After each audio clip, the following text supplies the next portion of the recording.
I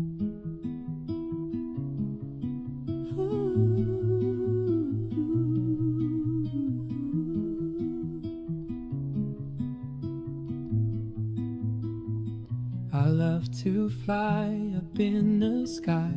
Through the clouds I reach so high, climbing up to touch the light. Adventure calls me day and night. The wind, it sings a melody, guiding where I long to be.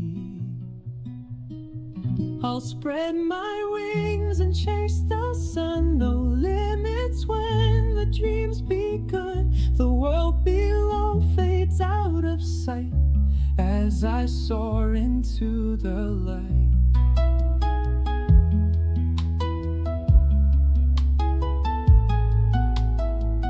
The stars above begin to shine, painting trails so bright and fine. Every turn brings something new, endless skies in brilliant blue. The wind, it sings a melody, guiding where I long to be. I'll spread my wings and chase the sun. No limits when the dream's begun. The world below fades out of sight as I soar into the light.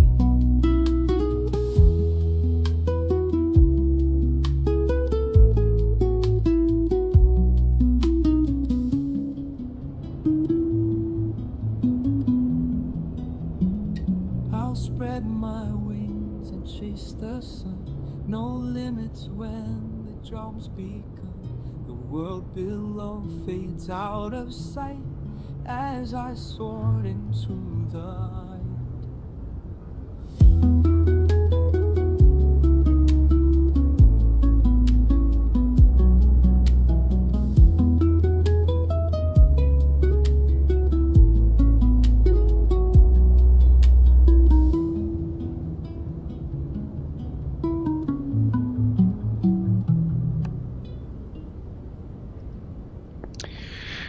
Good evening, everyone, and today is yet another day where we'll be exploring another really awesome add-on for Microsoft Flight Simulator 2024, and we're still going with our new trend for business jets.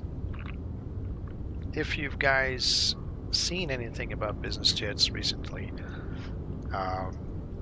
for Flight Simulator 2024, you might have heard about this one. This is the Embraer Phenom 300 Echo. It's built by a company called FSReborn. This aircraft is pretty much one of the best out there. One of the best add-ons out there for this class of aircraft. So small business jets. This is actually a great aircraft, a record breaker actually. It holds the speed record, Mach 0.80 for a single pilot jet aircraft. That's really impressive. It has a range of more than 3,700 kilometers, so it has a great range, can fly up to altitudes like flight level 450, really high up there. And yeah, it's pretty fast, pretty sleek, and I just love this paint job. It's the Phenom, yes, what that really is. Hello, Andrew, as well. The Phenom, and here we are today. We're going to take it up for a spin from Gibraltar to Nice. It's going to be a very pleasant approach to Nice. Hopefully we'll get there before sundown, so we'll get some nice view of the airport. And without further ado, let's jump right in. So here we are. This is our beautiful Phenom. I have to say this plane is a little heavy on the frame rates, so I think it needs quite a lot of optimization. So you might feel like there's some clipping happening sometimes because the frame rates are going to be a little bit low. So looking for the high pressure, it should be green. Move the pitot cover. There's also the, how do I, oops, not this. How do I crawl? Because I need to remove the gear lock pin. Done. So that pin inhibits my steering. So I really want to, no, not again. I really want to remove it. Alright. So let's go around, check out the plane, get the limit cone here. So the wings have no protection, but that's okay. Let's remove the engine cover. Move both on the front and back. It's removed on both sides. Also pay good attention to the vertical stabilizer as well as the horizontal stabilizer. Take a good look here at our flaps. I think these are not supposed to be this color. Probably whoever painted it bled the green into these. These are supposed to be white. No big deal. The wings look good. The plane has 2 cargo compartments, unlike the previous Sovereign Plus. So the Sovereign Plus on the front had all this covered with avionics. This plane you can actually put a few briefcases in the nose, so that's why it's open right now. And of course we have the main cargo hold in the back. We passed it. I didn't show it to you, so I apologize. So let's go back there.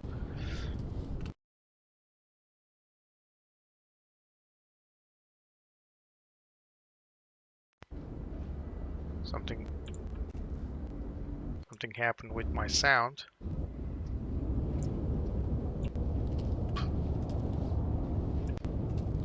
And we're back, I believe.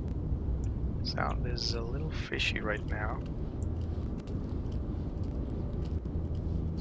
Something odd with my, well, the memory has been depleted with this plane anyway eventually. So let's go inside. Oops, not that.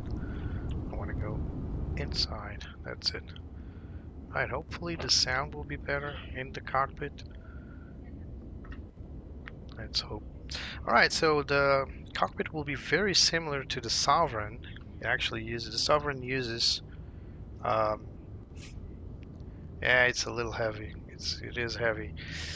The Sovereign uses a Garmin 5000, where this plane uses a Garmin 3000, but in general you'll see that they're very similar in terms of operation. So first of all, we got the GPU connected already, so let's turn on the batteries and the external power. When it comes to life. Oral warning okay. Alright, so we're good to go. So let's load the flight plan now. It's imported from Simbrief. Here it is, from Gibraltar to, oops, that's not right. This is the previous flight I wanted to do, so pretty cool. You guys get to see this. So we can go here, edit the flight. It's not often that I show my flight preparation. Yeah, I forgot to update the airport. This was a previous flight I was planning, but unfortunately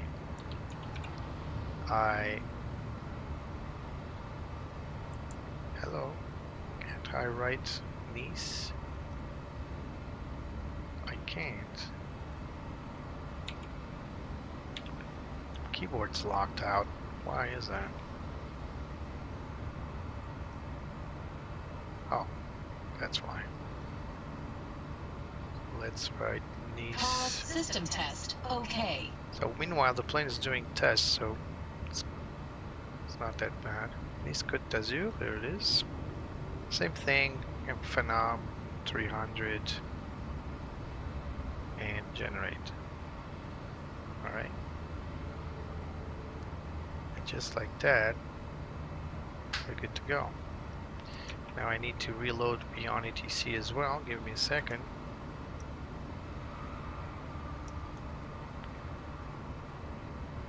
So the real bad downside of this is the plane is very frame rate heavy, and there's been a lot of complaints, and I even had uh, my computer was complaining about the memory usage. It's just over the top.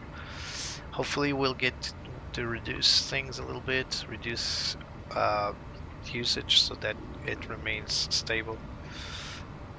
So I'm just reloading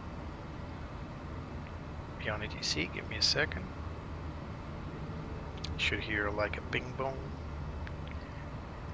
There it is.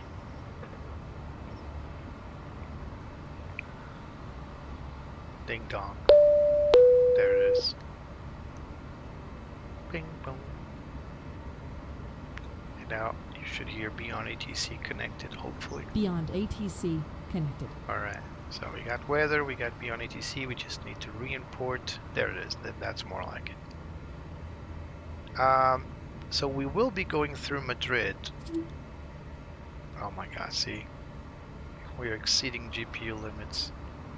And when it does exceed my, you know what, I'm gonna reduce my graphics a little bit, because look at this, it's a slideshow.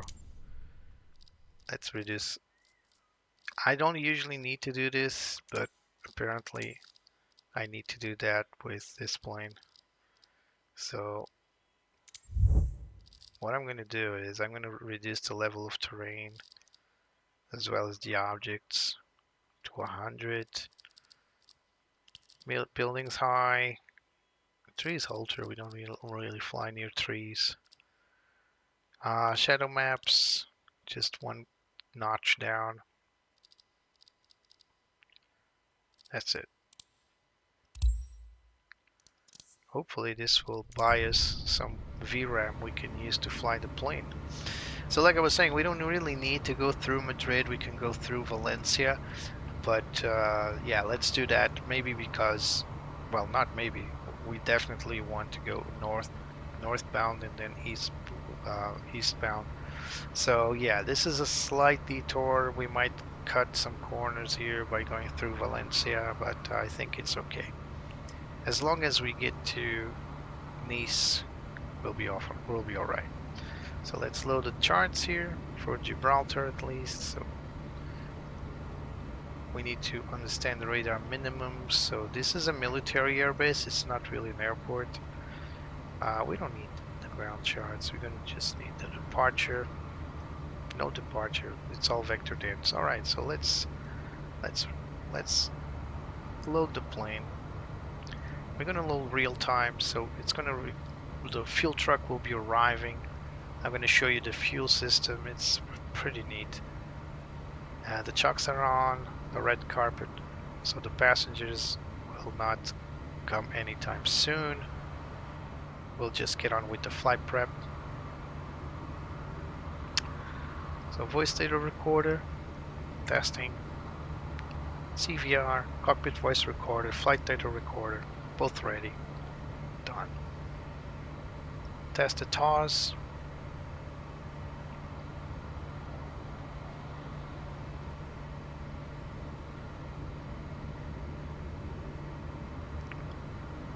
Test it takes a little longer.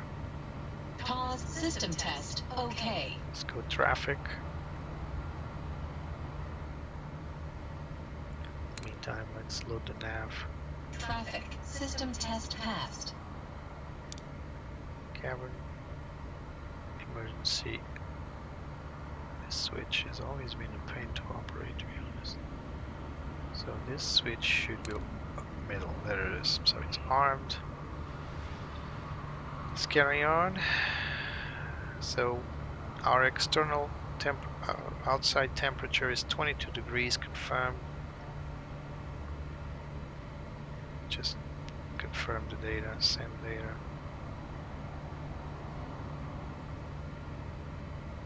Hello Drexy. The hangar, like I said, like I already told you before, the hangar is at Cascais Aerodrome. Alright, oh, there's still more to do, sorry about that. Landing elevation, we're going to do FMS. So this is the basic empty weight. Empty CG, now aircraft loading. We should get this data. The fuel truck is arriving, so we should get this data from all the passengers are coming in, so we can't really complete this right now. So we're going to go for takeoff data. We can also not complete that right now, and not the speed bug. So now we're going to call ATC and request IFR clearance to Nice. Gibraltar Tower, Masterjet 2 Foxtrot Tango, Barprita 600, with information echo, ramp 1 request IFR clearance to Nice Côte D'Azur Airport. We're not Embraer 600. We're Masterjet Phenom 2 300. Foxtrot Tango, Gibraltar Tower, information echo correct. Cleared to Nice Côte D'Azur. Runway 09 after departure, radar vectors PMOS, climb to 6,000 feet, squawk 4114. Cleared to Nice Côte D'Azur. Runway 09 after departure, radar vectors PMOS climb to 6,000 feet, squawk 4114, Masterjet 2 Foxtrot Tango. Masterjet 2 Foxtrot Tango, with back correct. Call me back when ready for pushback or engine start. Roger that, Masterjet 2 Foxtrot Tango. So today we're flying with Masterjet call sign. Alright, we're just waiting for the fuel connecting hose, so let's go outside and connect the hose. Oh, it's on the other side. Hello, Mr. Fuel Truck, sir. Just kidding. The fuel hose connected. Ah, I keep hitting the wrong key, sorry.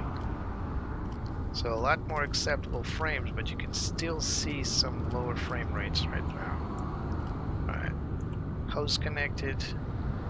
Just let them do their thing. It's refueling. So there it is, you can see it refueling in real time. It's going to refuel according to Simbrief.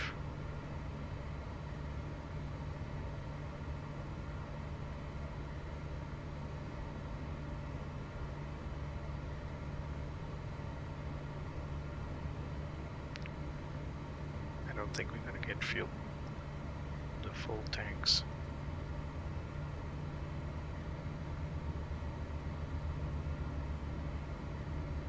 Block fuel 1,700 kilograms. And it loaded a lot more than that, but still it could be like contingencies in alternate.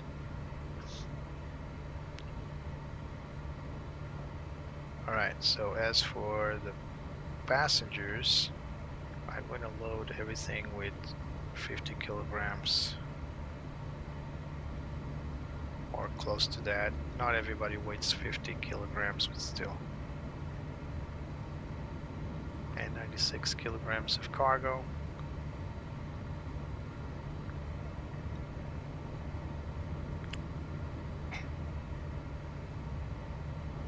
So this is an issue I found. If you don't put the weights on the passengers, they're not going to load correctly. And we can't really use GSX because it will probably conflict. Alright, so they're leaving now.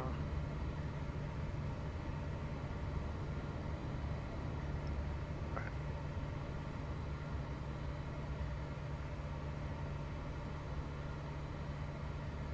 Anyway, let's carry on with the flight plan.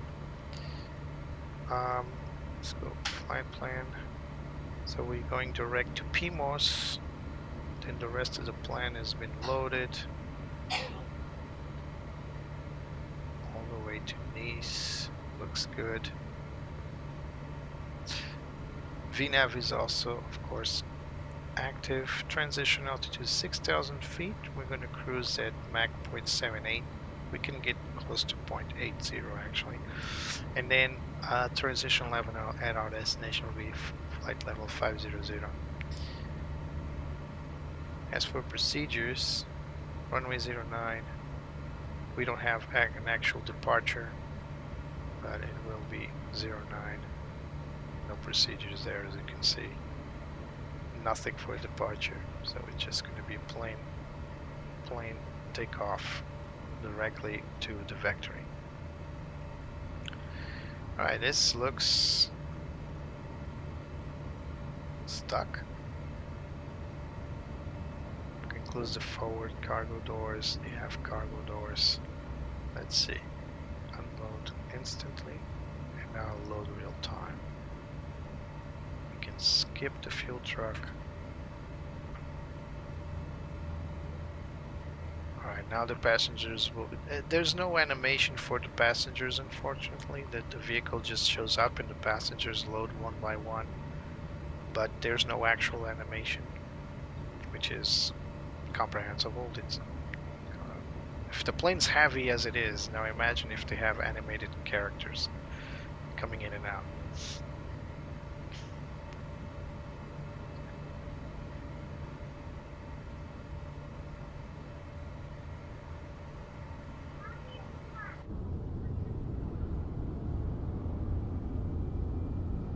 GPU is still connected.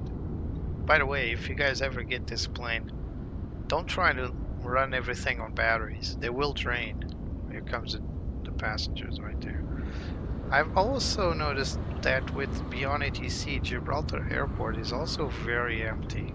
I rarely see a plane coming in and out of Gibraltar. And it's weird because, I mean, it only has 5 stands, but it is a fairly busy airport. Fairly. It's not really that busy, but fairly. But if you remember the last flight when we took the Sovereign, when we landed here, there was no plane. There were no planes here.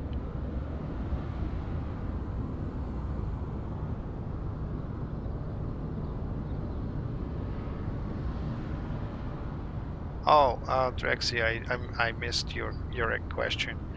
The Cascais aerodrome is in Portugal. It's an aerodrome. It's business aviation and flight schools. So that truck is taking its sweet time to come here. I bet if I pressed, if I used GSX, it would be much quicker. I also bet if I used GSX, it would probably bring a stupid huge loader. So even though this is a single engine pilot, a single pilot aircraft, not a single engine. Betsy's with us today again. Hello Betsy. She never misses a chance to fly business. Still waiting 23 seconds.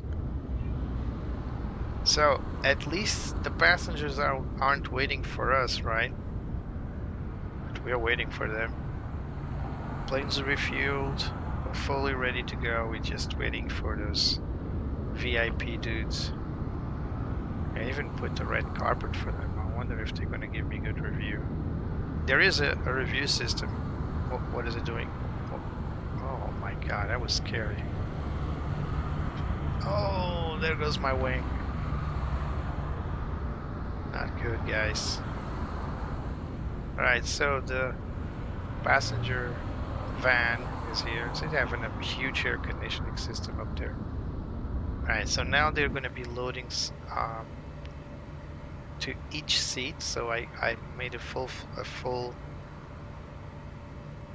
passenger flight, except for the loop. It's not like the Sovereign when you can sit someone in the loop. Just waiting for them to go through with it. So you can see the status here. And unfortunately everything I need to do now, it relies on the fact that I need to put in the weights. And I need to wait for the weights to come in.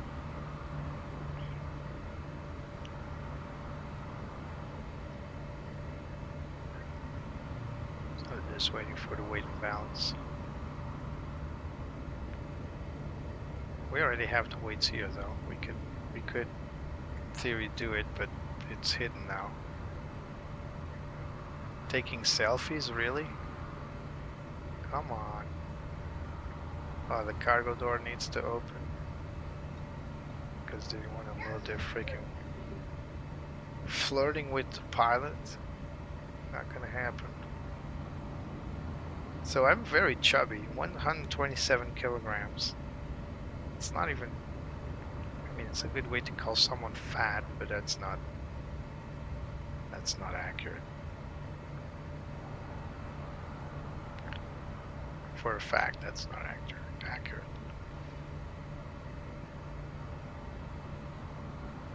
So you see it's slowly loading, and you can see the passengers taking their seats. They will materialize, they won't animate to their seats, but still it's nice, a nice little feature. So another passenger loaded right there.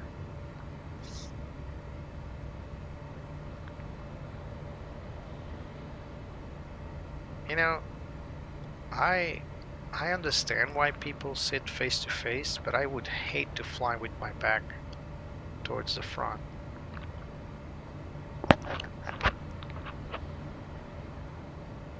Yes, it does, Andrew. It's really crazy. Alright. Everything's loaded in. Let's insert our data here. I'm gonna reduce my own weight because that's just way too much. Yeah, that's more like it. So pilot is 88.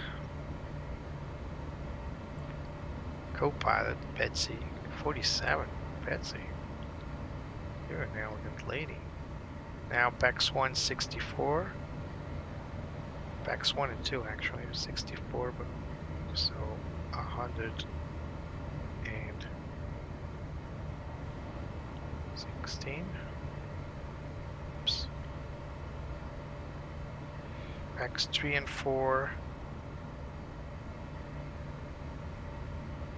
96. PAX 5 and 6. 110, 11 actually. 111. And PAX 7 is 69. Giggity.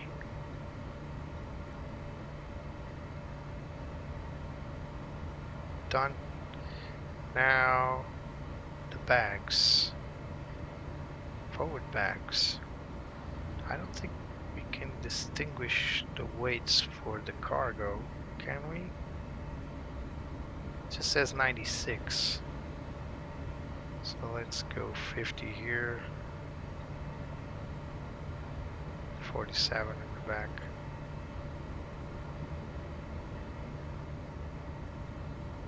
Actually 43 in the back, so we can add 3 kilograms for catering. I think we're good. Or we can just import from FS.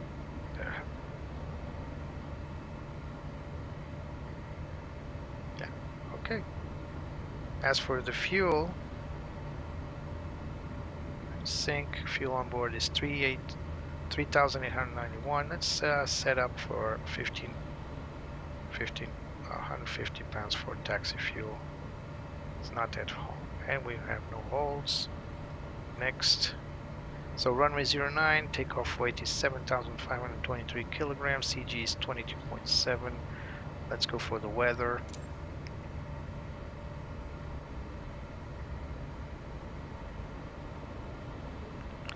So Gibraltar, we got 100 at 13.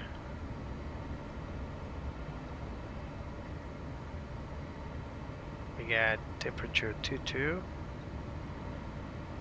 and QNH 1019er. Yeah, we need to 1019er. We need to set that up here as well. No, 1019er. 1019er and 1019er.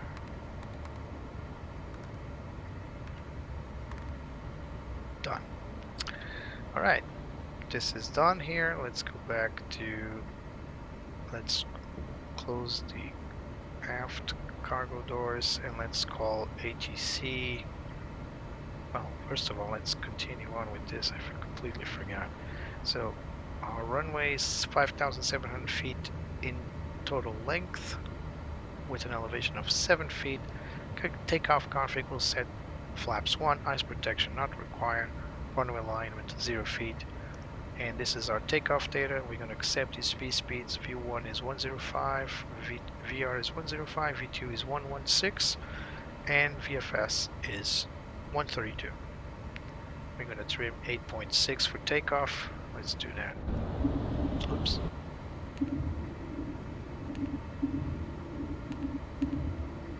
Hello, come on. Trim, trim, trim. Yep, Trim, I know. Trim, trim. 8.6. Right there, you can see it right there. Alright, takeoff field is available, required 3,000 feet. It is good. These are takeoff speeds, all on. 105, 105, 116 for V2, and VFS is 132. We're going to leave the other ones for landing off. So I think we are accepting this and we're good to go. I'm going to set up our map here, and we're going to set our weather here. We're going to use Connext. That's it. We're heading up for now, just for the weather radar. Alright, and we're good. Turning on track IR. Give me a second here. So track IR, everything else just borked. Unable to initialize track IR.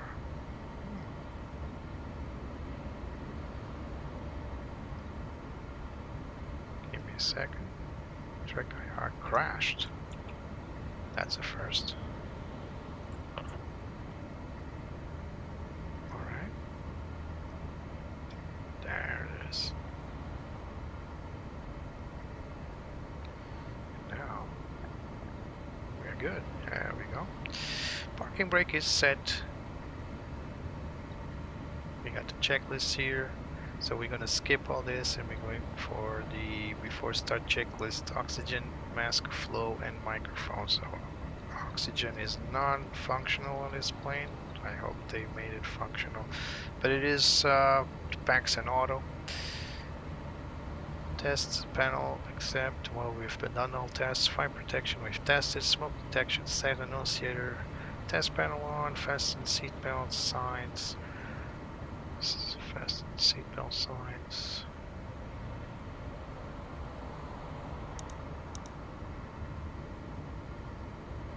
Where's the seatbelt signs? Oh, there it is. On and on. And emergency light switch is armed. Done. Alright, let's go for the check with ATC for startup. Masterjet 2 Foxtrot Tango. At ramp 1 request push-back and engine start. Masterjet 2 Foxtrot Tango, Gibraltar Tower. Pushback and engine start approved. Face southeast. Push-back and engine start approved. Face southeast. Masterjet 2 Foxtrot Tango.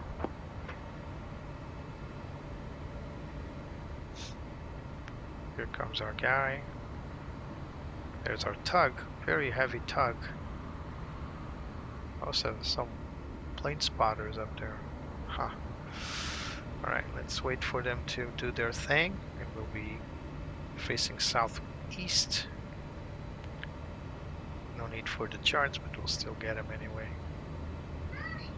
So we are ground charts, airport parking. Hello.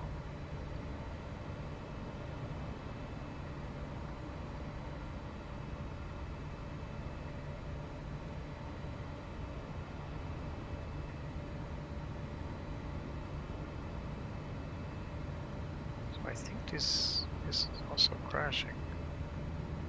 Nothing's showing up.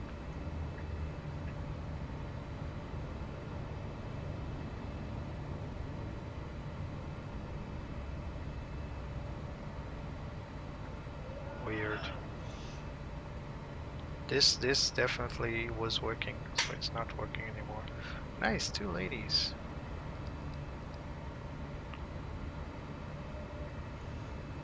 We can, of course, with small jets sometimes we can. So let's go facing west, I suppose. It says southeast, but alright, releasing parking brake.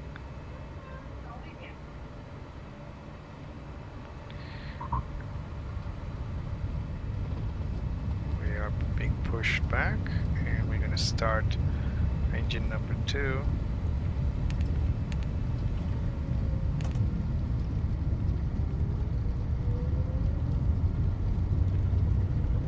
Oh, it even start without the chokes and everything. Number 2 starting.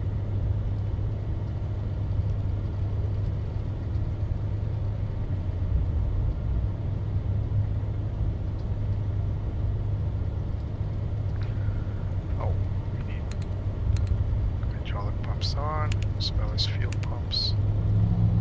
There goes number 2 starting.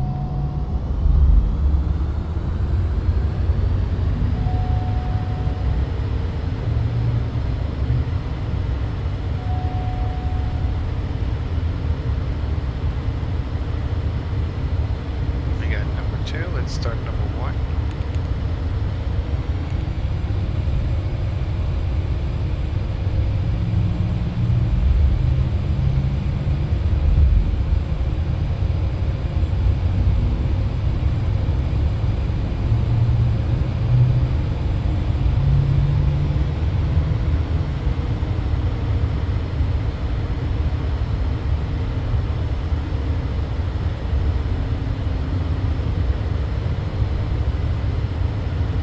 Set.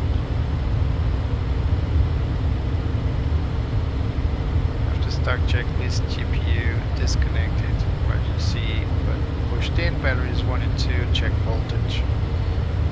Let's turn on heating, ADS probes to auto, ELT is armed, and we can call it in and say we got a good engine start.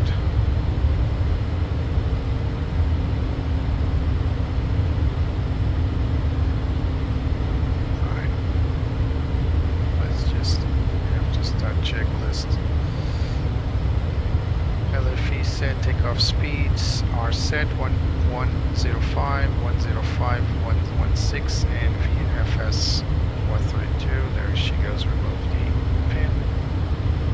Set takeoff flaps 1. Trim set for takeoff, flaps being set up for flaps 1. Battery 1 and 2 are discharging, but that's okay. Generators will be kicking in.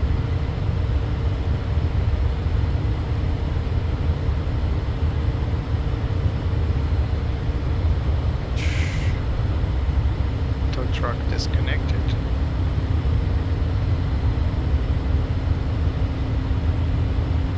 So let's turn on the generators now. And the bleed.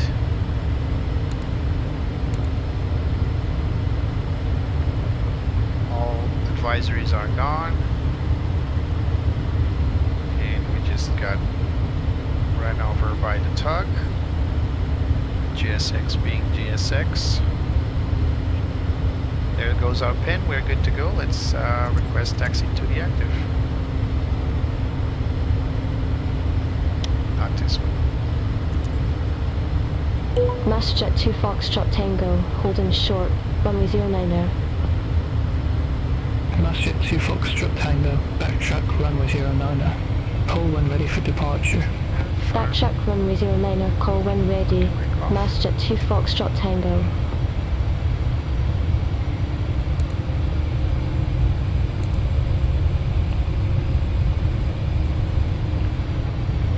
And we're rolling. Shame about the charts. They are moving, but I just can't select any other chart.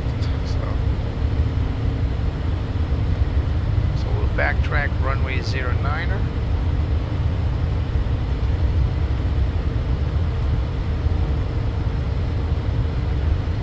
You can see the traffic crossing the runway there. It should be closed though.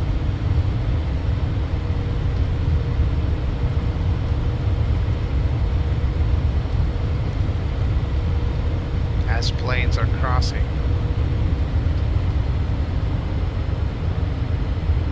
The builder of this scenery is not really known for being accurate, so it might happen that there's the car still rolling. When we were landing, the traffic was definitely crossing the runway. Fortunately, we don't get crash detection.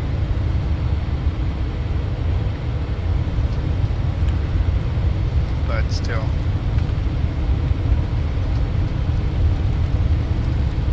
I think Ross crashed as well. Let me confirm that.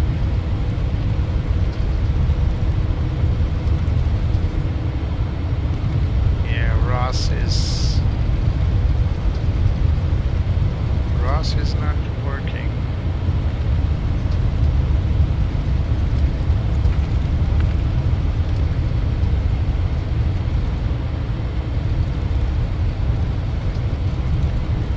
Runway awareness. There it is. Okay. Meters. Just restarted Ross. Yeah, that previous almost crash we had was just made spread havoc around my system. So here's runway 09, just going to line up and call ready. In the meantime, let's arm nav and VNav. Oh, that's not good, that light there.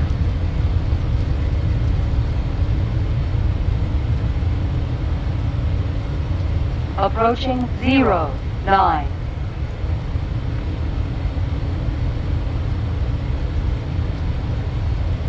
On runway 09. Here we go.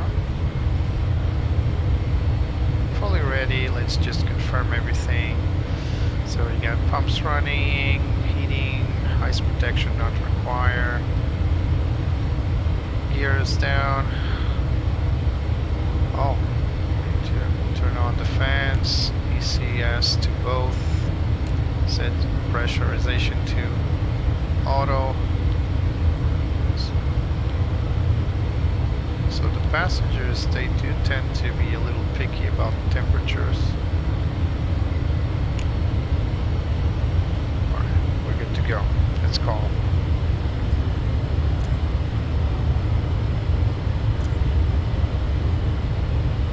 Masterjet 2 Foxtrot Tango, ready for departure, runway 09 now.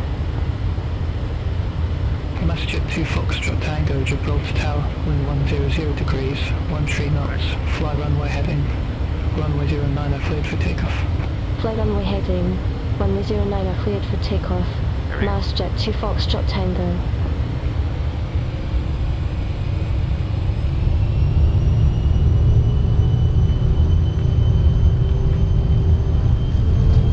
Thrust set.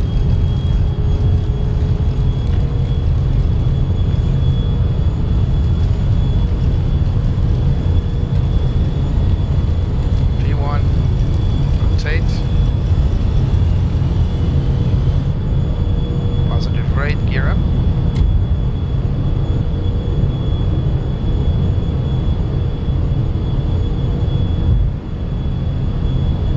Speed check, flaps up. High speed. High speed. High speed. Masterjet 2 Foxtrot Tango, reset transponder, Squawk 4114. Squawk 4114, Masterjet 2 Foxtrot Tango. Oh, my bad. Let me just turn on the autopilot here so I can do that. It is for 414. Well, oh, 4114. My bad. Masterjet 2 Foxtrot Tango, contact Gibraltar Tower down departure 130.4. Contact Gibraltar Tower down departure 130.4, Masterjet 2 Foxtrot Tango. Gibraltar Tower down, Masterjet 2 Foxtrot Tango, passing 2,100 feet, climbing to 6,000 feet. Masterjet 2 Foxtrot Tango, Gibraltar touchdown departure, identified, climb flight level 190. Climb flight level 190, Masterjet 2 Foxtrot Tango. Let's go 190.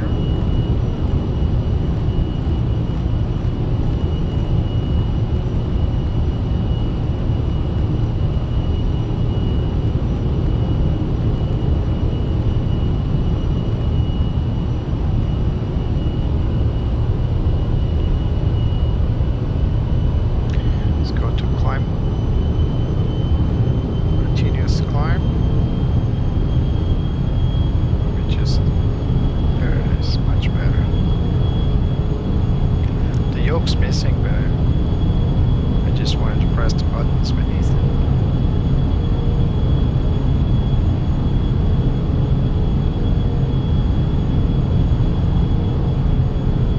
Let's go VNAV.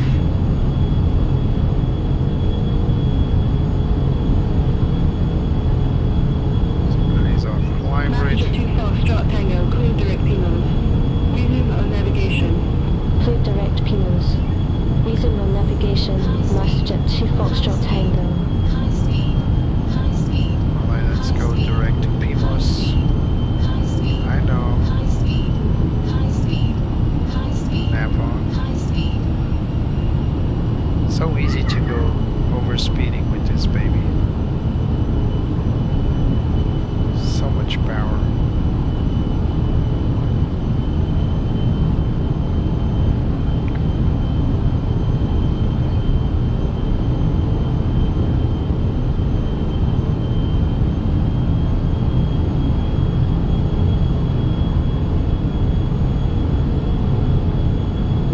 And you know, when you have so much power, you can just trade.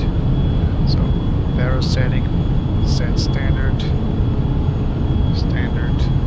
cross-checked. Look at that, we're climbing at 4,100 feet per second. We'll get up into our cruise speed in no time.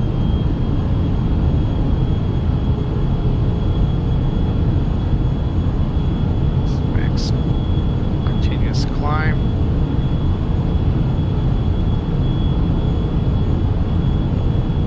So we're now going direct to Pimos and resuming on our own navigation. If we were to depart the opposite runway, so runway 27, the procedure is a little different, and we would get some, I wouldn't say complex, but it would get some radar vectors. But since we took off from 09, it's just straightforward. We can remove this to full.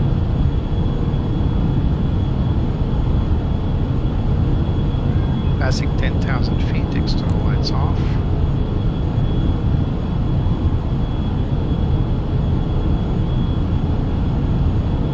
Strobe lights should be on, that's my bad. And I noticed that I was in taxi lights instead of landing lights. So we're about to make our turn out of Pimos to MGA.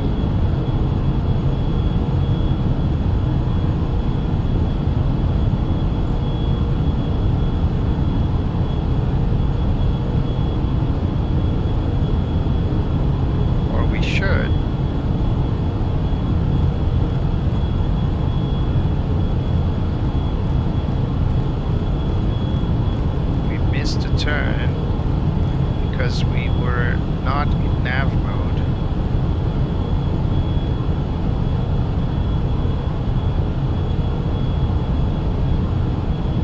So now we should be PG.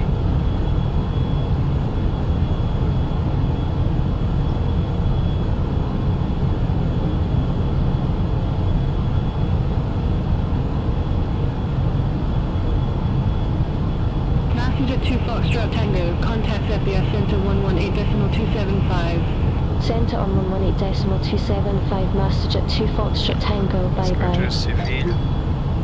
Serbia Center. Masterjet 2 It's not Foxtrot Serbia, Tango. it's Good evening. Seville. Passing flight level 168, climbing to flight level Sevilla. 190 So direct Malaga. BRDC has some trouble with some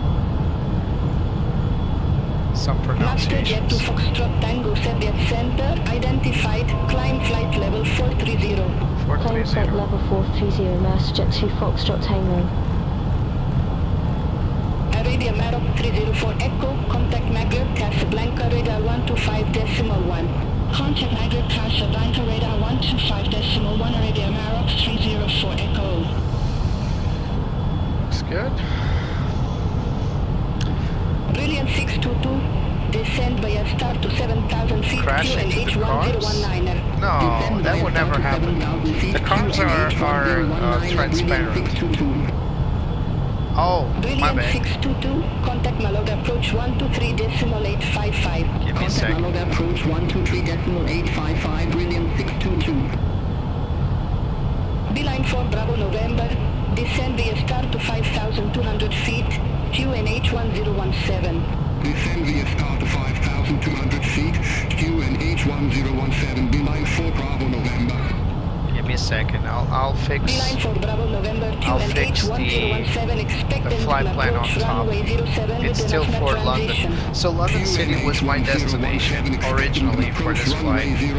But unfortunately I can't make it today because of the timing. I don't have enough time to go there, but I am going to update Over that. to tower 118.555, Sigit 621, have a good evening. Thank you, Drexy. Air Portugal 18 Yankee Lima, cleared to Leto for Charlie There, arrival, it's runway updated. 32 left.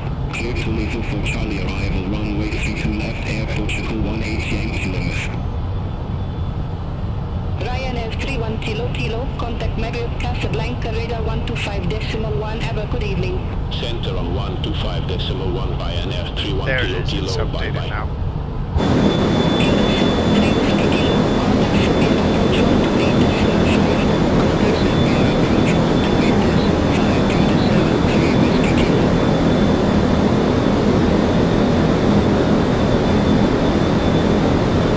I really like this paint job. It looks really good. Plus with my registration there, TGNS, it's their flights.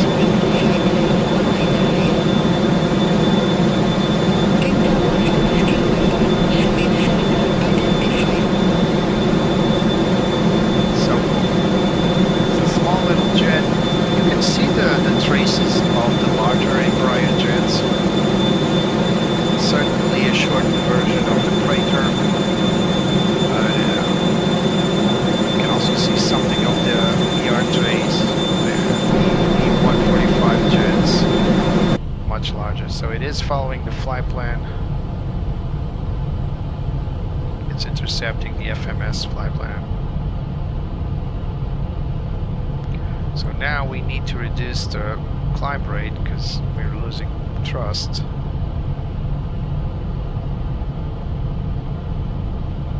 Royal Air Maroc 765 Bravo Heavy, contact Marriott Casablanca, radar 125.1. Center on 125.1, Royal Air Maroc 765 Bravo Heavy, bye-bye. So you can see how fast these planes can be. I mean, we're flight level 300 already.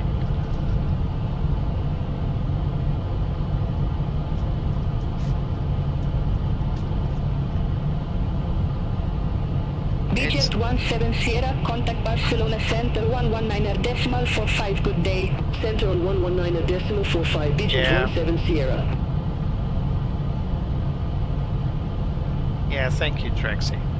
Well, I mean, if everything went right, I would go to London City today. That was my plan.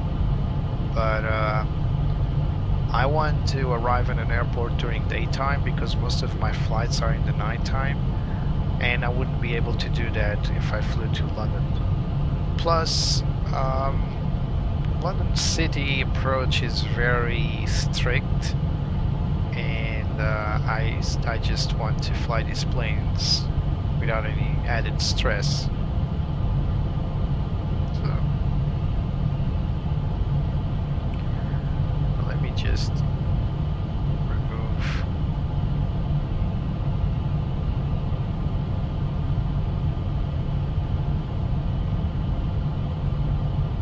So the wind is Sydney okay. Center, Ryanair 1 Victor Romeo, flight level 360.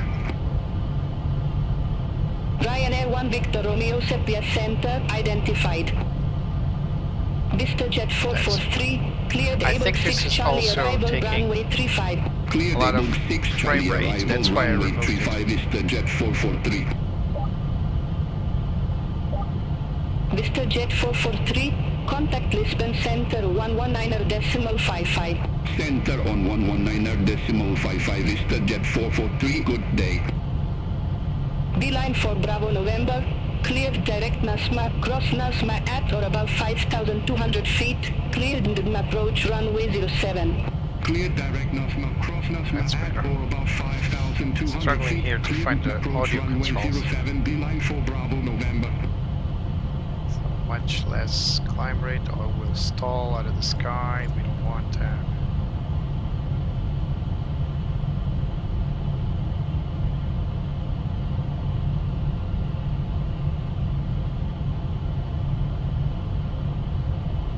I really wish the VNav would work correctly. I mean, I'm probably doing something wrong with it. I'm sure someone will come up and say, no, you forgot to do this and that. But the same thing happened with the Sovereign, so it must be something I'm missing. VNav tends to not enjoy being armed on the ground. Maybe I'm wrong about that, but what happens is when you try to climb, even if you're trimmed correctly,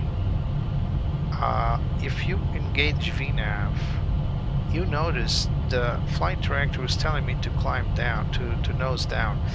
So I think you need to activate the yaw damper for some reason. Contact Immediate Tower 118.35. Over to Tower 118.35. Not sure what's the deal there, but it's definitely a pain not to be able to engage VNav and let it fly the profile. Currently we're flying vertical speed, we're not flying VNav, and I think that's kind of,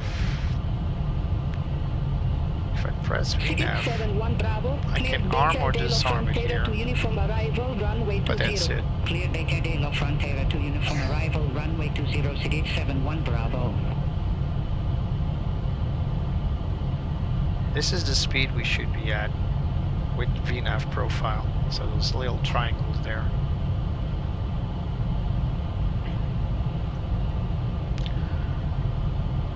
Yeah, Nice is a very cool airport because there's a lot of private jet, business jet aviation flying there. That's the reason why I picked it for today's flight as well. I would imagine some rich guy flying out of Gibraltar to Nice for sure. So we're almost at cruise altitude. After that, I hope VNav will engage. Now remember, this plane does not have all the throttle. The Sovereign does, this one does not. So we need to pull the levers back to max cruise and hope the plane will manage the speed correctly.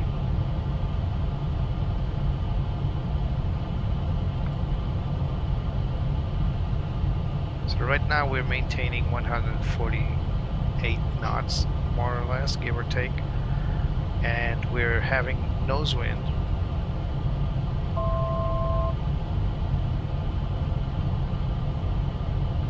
You've been to Nice? I've never been there in real life. 1,000 feet to go.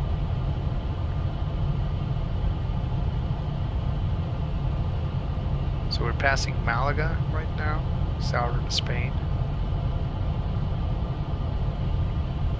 So the frame rates are much better now. It's probably worse when we land, so I hope I don't have a slideshow when approaching Nice.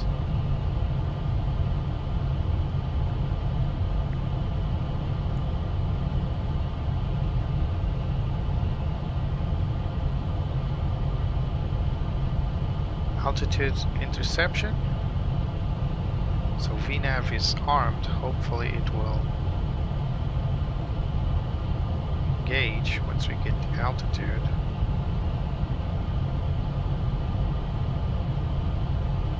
So altitude intercepted. VNav just doesn't want to.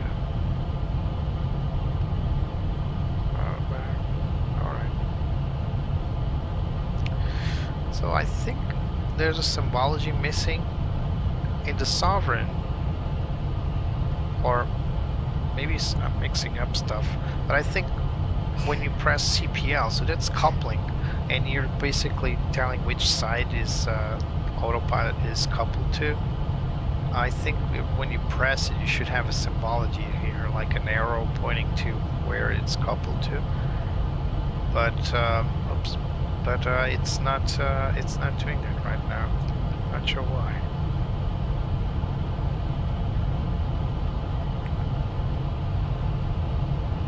So compared with the Sovereign, Dinker 15 Whiskey November, descend to flight level 090. you remember that we had two Garmin controllers plus one on each side, and on the Sovereign, each pilot has its own Garmin controller for its PFD. Here we don't have that, so the PFD is controlled mainly by these buttons here. So the options are down here, but these two, they are the only option for each pilot to have a view of their own radios. So that's why this one doesn't go full off mode. I think in the Sovereign you also have this, but at least you have the radio controls on your side and not here on this plane. Alright, so we are going for max cruise here. There we go.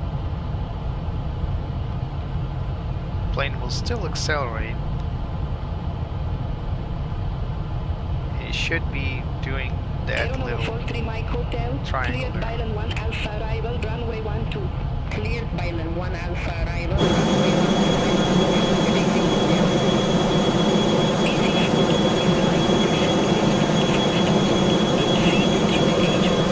By the way, one of the things that I enjoy so much flying in these altitudes is the sky. It gets so dark in these altitudes. It's like we're almost looking into space. We're not. There's still a lot of sky upwards. The higher you fly, the darker the sky will be. And look at that. Southern Spain. Beautiful Phenom 300 Echo. All the way from Gibraltar to French Côte D'Azur.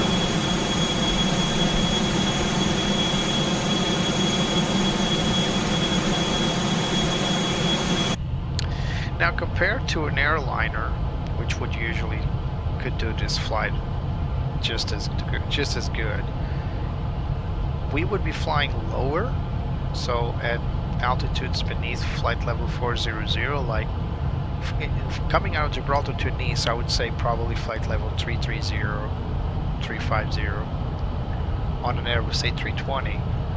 The Airbus would be a little faster reaching the top speeds because the engines are much more powerful. But since it's heavier, it can. So this plane can pretty much fly higher and faster than an A320. So whenever someone tells you or asks you, why would you choose a private jet to go from A to B if you could, if you had the money for it? Let me just adjust the audio. So when people ask why would you choose a business jet instead of an airliner for flight A to B, number one, of course, it's the exclusivity, the luxury of flying your own inside of your own plane, more or less. I mean, it's not even, most people don't fly their own jets, but they can rent jets, business jets, to fly privately, and you can see that, yeah, you can take your friends or your family to a nice little trip.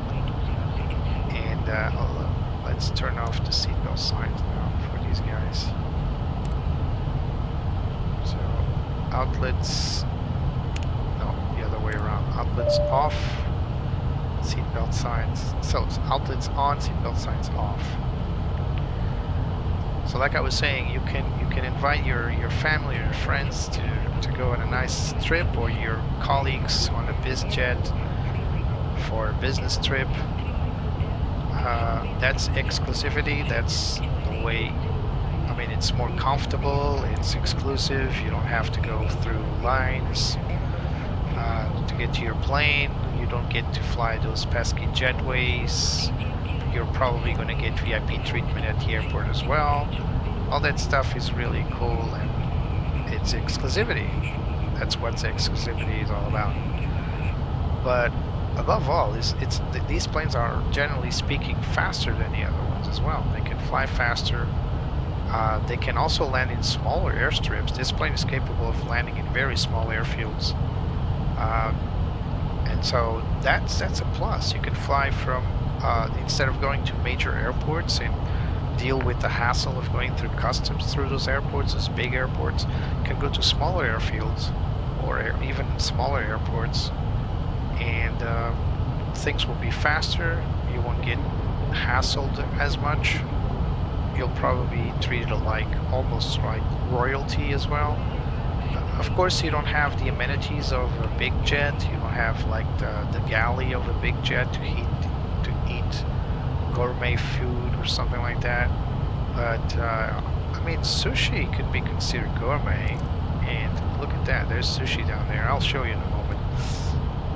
It is gourmet, probably much more selected compared to the airlines. And I would say if you're playing first class, you probably save money flying one of these, to be honest. Depends on where you go, depends on the type of jet you want to fly. But I guarantee to you, if you pay, like say, an Emirates A380 out of Dubai to, I don't know, United States, New York, it will be much more expensive than renting a jet to do the same trip. In first class, of course, I'm talking about first class. You'll probably pay half of a first class ticket. This is just me speculating because I really don't know the prices. But renting jets, if it was cheaper to fly on a Airbus, I guarantee you that these Airbuses would be the preference of the rich guys. If rich guys prefer to rent business jets, you might say, well, maybe they just want to buy the exclusivity and they can afford it. But I don't know. I think there's a balance there, and they found it. And if they prefer to rent a business, I'm not talking about owning a jet, all right? So owning a jet is a whole different ballpark. I bet owning a jet is much more expensive than buying tickets or renting, but you get the plane anytime you want. So it's a whole different thing. So let's take a look at this plane. Let's go back. Betsy, you got the plane. Don't do anything crazy like you did with the Sovereign. So first things first, this plane is very narrow. So is the Sovereign, I suppose, but the Sovereign at least was a little longer. They're also crossing their feet here, so we still have the same little amenities like these, and there's an in-flight entertainment pad there.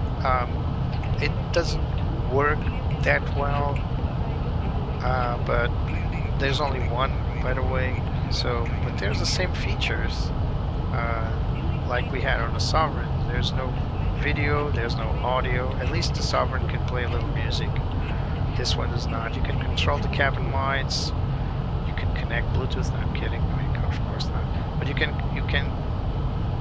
even. So I can't for the life of me change the unit format. Oh, there it is. I just found. Oh, there it is. So this is the cabin temp and the time remaining. I thought this little plane would fly towards the end, but apparently it doesn't. It just does that. And estimated time of arrival unknown, flight time 0, and distance 666 nautical miles. The distance is reducing. It does say here it's 1 hour and 26 minutes remaining, but it doesn't say the flight time. So maybe a little bug there. That's it. That's it for in-flight entertainment. I'm not going to spend too much time here because I want to show something fishy. I'm not going to spend too much time here with in-flight entertainment because I want to show you the other features with the passengers, which are cool and exclusive for this plane. Just going to go into the back to the loo, of course. Unlike the Sovereign, there's no storage compartment here, but you can have your own privacy. You cannot smoke in the loo, of course. No water, so Sovereign wins here. You can at least wash our hands. We do have the ability to open everything, although it's just a gimmick. Actually cool to see that the water sink is fed through an exclusive tank. This is the bin or drawer. You have, of course, the loo with fluid animation. Try to press the button over here. That's it. On infinite P going down. And of course you can close the binders. Nice little flower here. I wish I could remove this flower, but because you can see it from the outside, it looks weird. I would very much like to be here all day looking at my wings, but I can't. And so, going up front, of course all the seats have their little compartment. The what do you call this? Handrest. It's not animated. I would say everybody would put their armrests down, at least during cruise. No one has their seat belts on either. That's a big no-no. Do never touch this during flight. You will depressurize the cabin. I don't know why they allowed it to be open in mid-flight, to be honest. Some magazines. Let's see what's interesting here. MFS Dev, Pink Textures, Fing the Magenta Mess, Understanding Simbrief, Dealing with CTD. So this is, of course, a joke for developers. Luxury Escapes, the world's most exclusive travel destinations. The company that built the developers of this airplane, FSReborn, and the fixed base operator. I'm going to show you the fixed base in a moment once we get to our destination. So, nice glasses, cups, nice dishware, dishes, the most important coffee machine.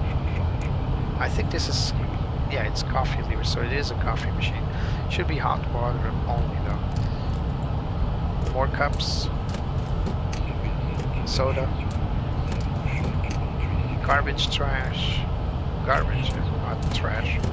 On this side, we got the very important booze, some exclusive drinks there.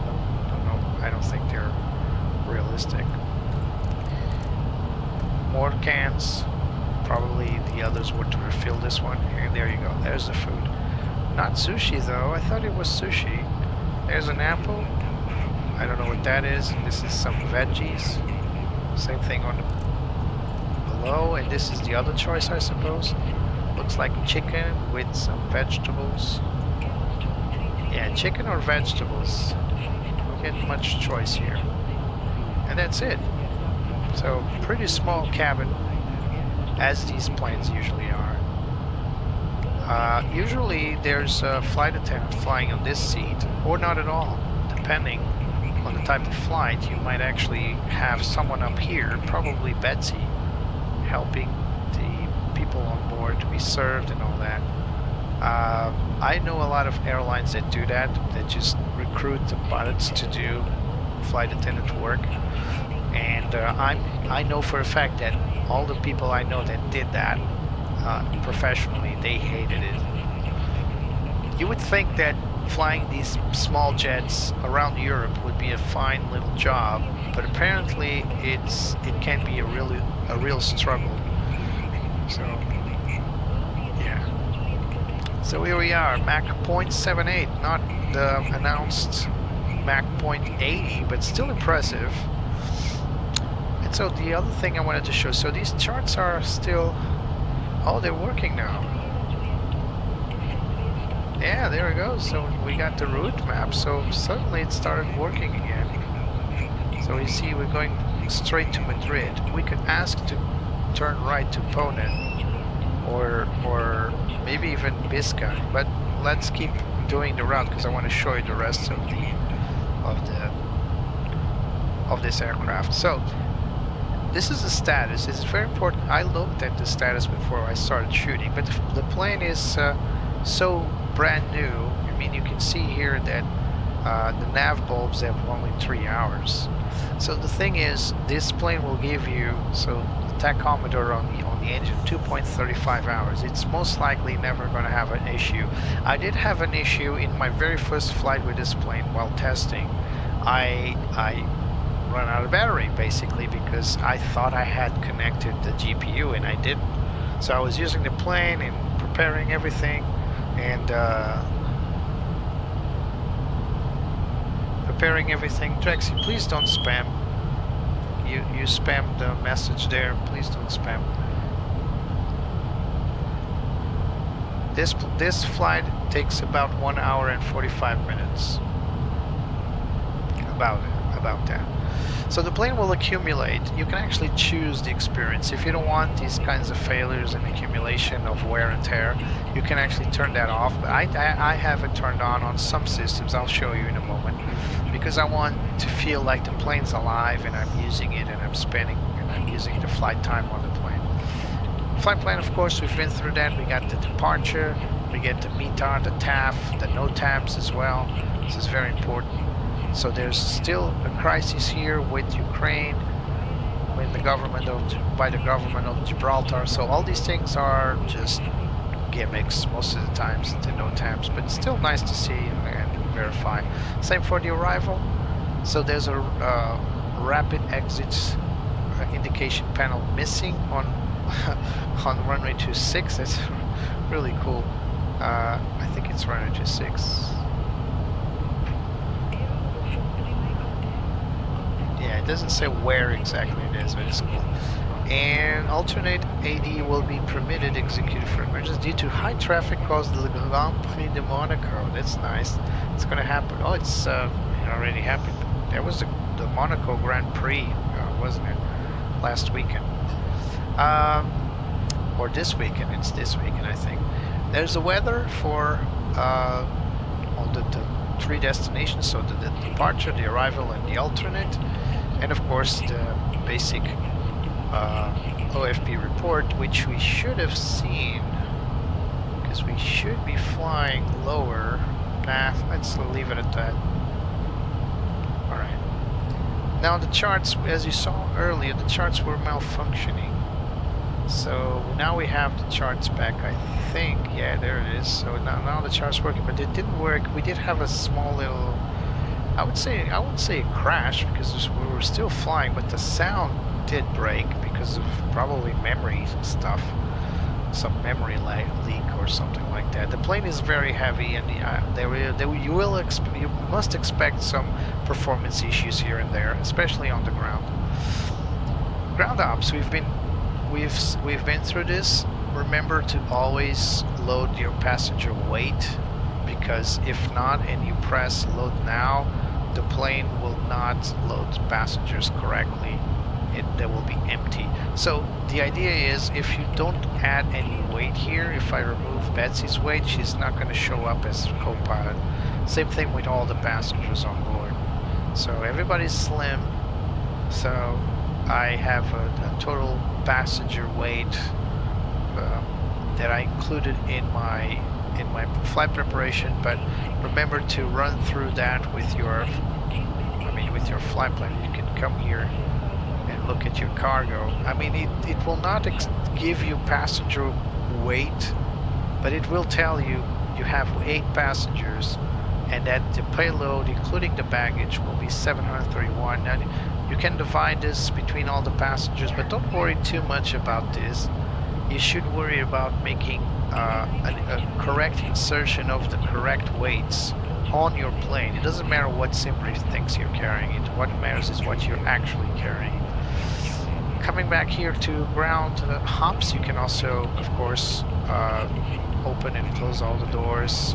Pitot covers, engine covers, chocks, everything is controlled here.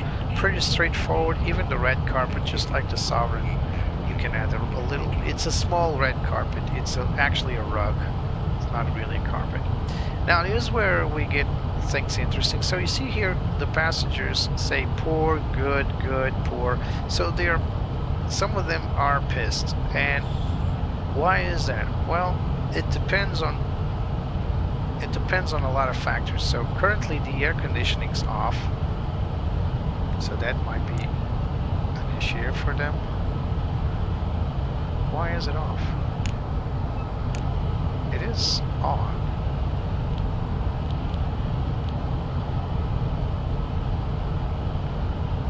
Why is the air conditioning off? So I just served coffee, and as you can see, their mood now is starting to increase, and these guys are still pissed. So I'm just going to give them a little announcement for the cruise. So the air conditioning's off. What am I missing here? So the bleed air is on. Set to auto. missing for the air conditioning, so nothing I can do here except Betsy's beautiful knee might have hit a key here or a switch. High? It just says high, so why is the air conditioning not operational? So this is the cabin pressurization. It's on auto, as it should. Let me turn off the vents. Oh. So something's not right here. We should have air conditioning working. Cabin lights, emergency, nothing here to just switch this up. Let's see if I have some controls here that I might have missed.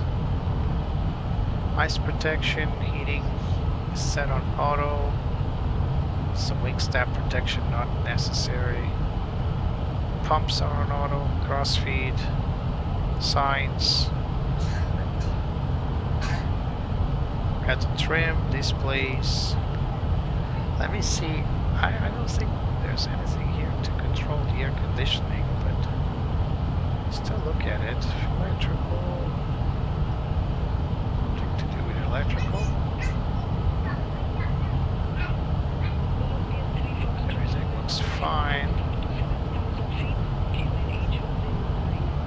We're going to set max climb, ice protection.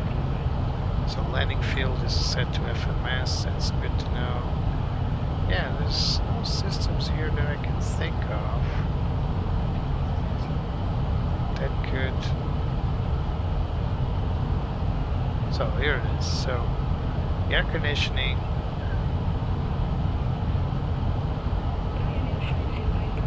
And it is a little hot, but how do you control? So the outflow valve.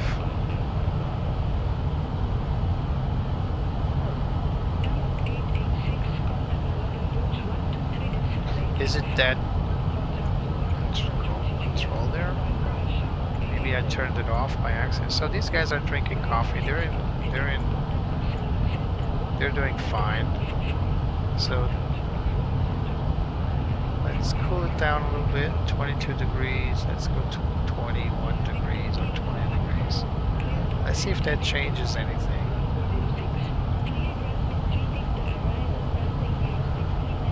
So AC is off. Let's give him some snacks. Let's see if these guys, they're really pissed. So only these three guys are pissed. The other are okay. So it's only the guys sitting to their backs. That ought to tell us something. It's only the people looking backwards that are pissed. Everybody else is okay. I wonder if it's the air conditioning. So is the air conditioning broken? Doesn't look like it. So here's where you can turn on and off the realism settings. So I turned off all the nuisance like electrical failures, light bulbs and all that. We could leave the wear and tear on because they will break down, but that's okay. Random failures also off. Bird strikes. I had a bird strike in one of my flights previously. The persist covers, it just persists whether or not you leave the covers on and off. I just leave it off because I want the plane always start with covers on. Engine failures, engine wear and tear, engine oil changes, engine hot starts. This one I leave it on because it's part of the procedures. The others are just nuisance. For me at least. I know a lot of guys that want to turn that on. Persist last fuel. This is very cool because you can persist the fuel that you used last time. Allow payload changes during flight. That I don't want. And fuel aircraft manually. Let the refuel truck do that. Don't want to mess with that. Tires wear and tear. Tires fail. Brake wear and tear. Brake failures. I'm just going to turn off the failures here, but the wear and tear I'll leave it on. These are the facts. These are all the questions you may or may not ask. And of course the settings. All of these things are pretty linear, pretty straightforward, pretty much like you would see on every other aircraft out there. So let's just, I want to do something here because I don't think it has flight following here, but you do have on the charts, so there it is. So it doesn't have flight following on the flight plan page, but it does have here, and you can edit the layers. I prefer the IFR charts most of the times, not the high-low, not the low one. And just zoom in. This allows me to see nearby airports, nearby routes that I can use in case of an emergency. So here it is. I would rather see this image in the back with the people back there. So now I'm going to check out what's the deal with the AC off.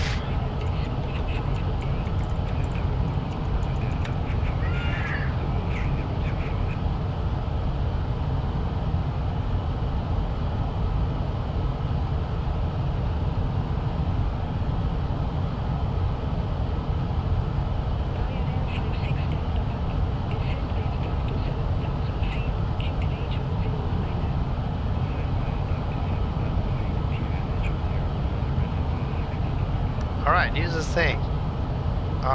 It says here that you can actually overstress the compressor by turning on the AC on the ground with GPU on, but I definitely remember I turned on AC after the fact, so I think I even turned it on after takeoff. So I'm gonna go on. So it says here AC toggle from auto or manual to off. Where is that? It's not here.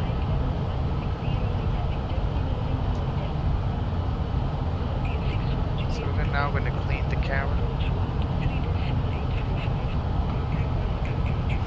So you can see the cabin. Oh, this is off. So wireless is off, but it's on.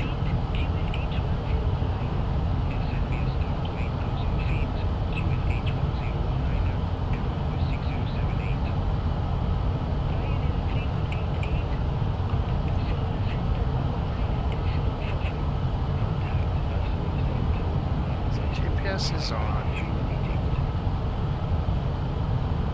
No wonder they're pissed.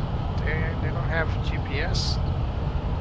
Sorry, they don't have wireless. Where could that be?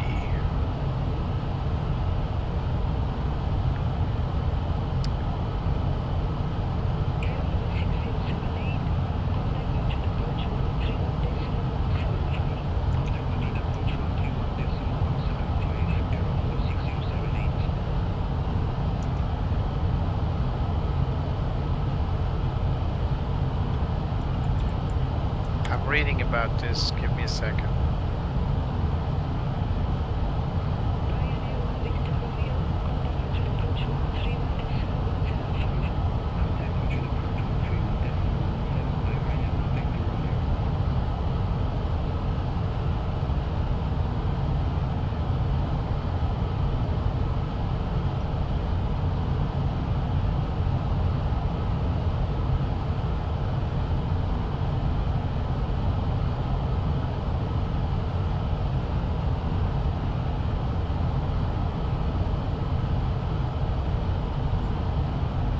A lot of things on this aircraft are basically stuff you didn't read correctly. So I should have read the manual because these little things will happen. I'm looking at that right now.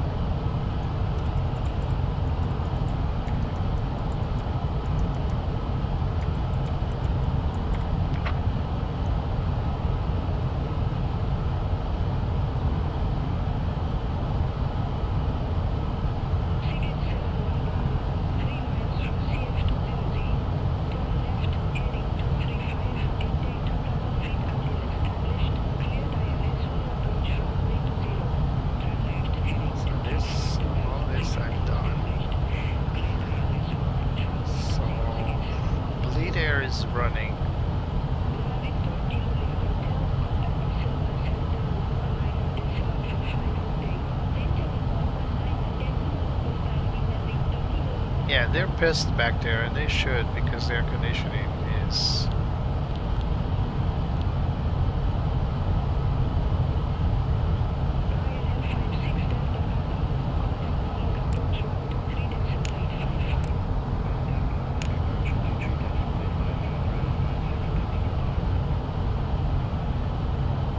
Yeah. So the air conditioning off is a really bad thing. Serve another coffee. So these, at least half of the people back there are happy. More than half actually, 70% love it. It's only these three that I wonder if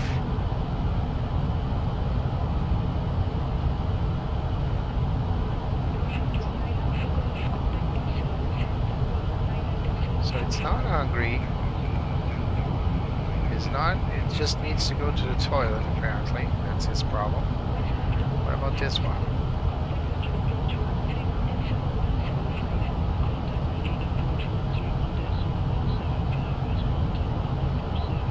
Well, he is getting a little better.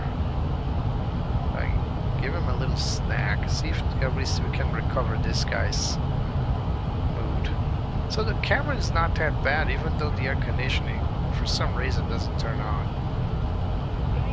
We also have the Wi-Fi off. Let me go back there and see if it's an issue here. I forgot. Oh, nice. Nice little snacks.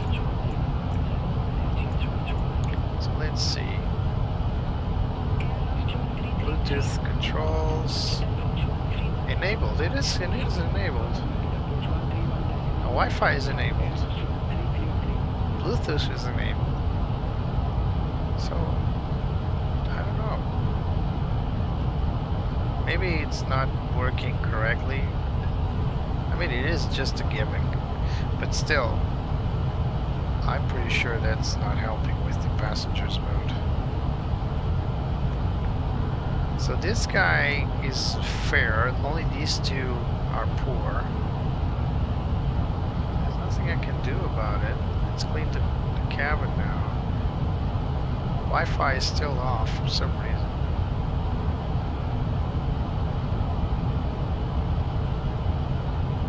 Ladies and gentlemen, we have reached our cruising altitude. You're welcome to move about cabin. Enjoy the flight. Nice. Yeah, so this can be a nice feature when everything works, but when something does not work, this is when you start feeling this is a bit annoying. You don't get any score for having a perfect cabin, or on the other way around. If you have a poorer cabin, you don't get oh, these people are sleeping. How can they be sleeping? You know what this reminds me? Tamagotchi. There's no other way to remember this. It reminds me of, oh, the cabin's getting hotter now. Yeah, there's definitely something going on here.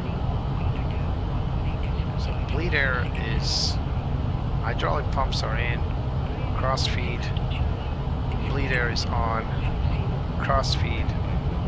So everything looks fine. I don't know why I completely, I'm almost sure I turned on the air conditioning after we were airborne, and I'm pretty sure you should not turn it on when you're using the GPU. But then again, I started pushbacking, or GSX started pushbacking with the chocks and the GPU connected, so that was a big no-no. The cabin is getting hotter now. Oh my.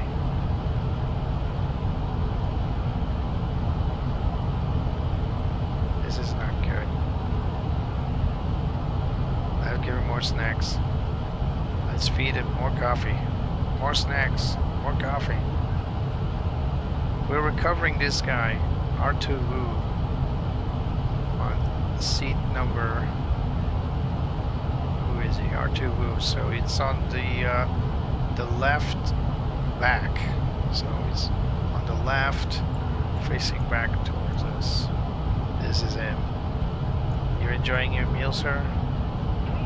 Please let us know what your mood is. So I'm pretty sure that girl, that woman there, yeah, she's definitely pissed. And these two guys are pissed as well. Oh, actually it's this guy. It's one of these two guys. So these twins, they're good. It's one of these two guys, and these two are awesome. Close the loop, by the way.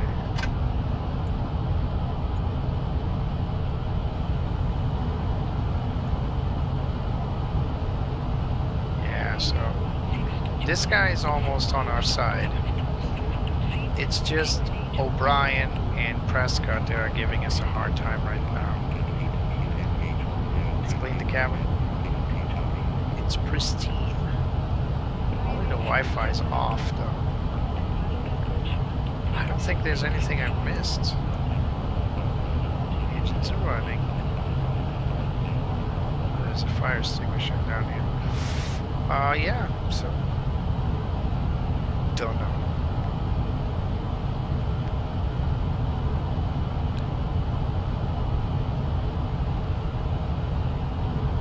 So Simbrief.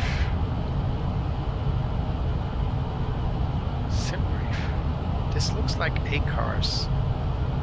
It's probably a missing ACARS page, which we do have on the Sovereign.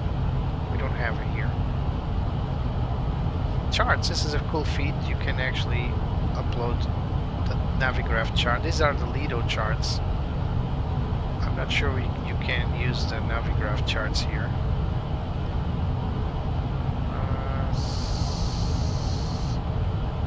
There it is. So Navigraph. You do need to connect your Navigraph account here. So that's probably what's missing right now. You need to connect your charts. And in order to do so, you need to come down here. Where is that? Setup. There it is, the Navigraph settings. This is a Simbrief, Simlink is not, and the account. So I am connected. So why can't I see the charts here? So checklists, charts, no available charts. Nice.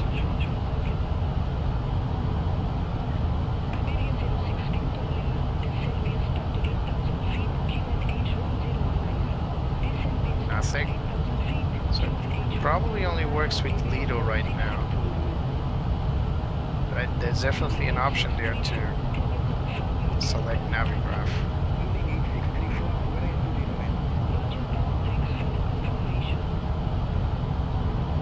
So back to Lido. And there they are. So apparently these only work with Lido charts, but it's still cool to see. So let's go back here. So we got an airport diagram for Côte d'Azur, and you can actually zoom in just like you would with all the other charts. The only thing is, I think you cannot move. Yeah, you can't move the chart. So this is the radio. Let's not touch that.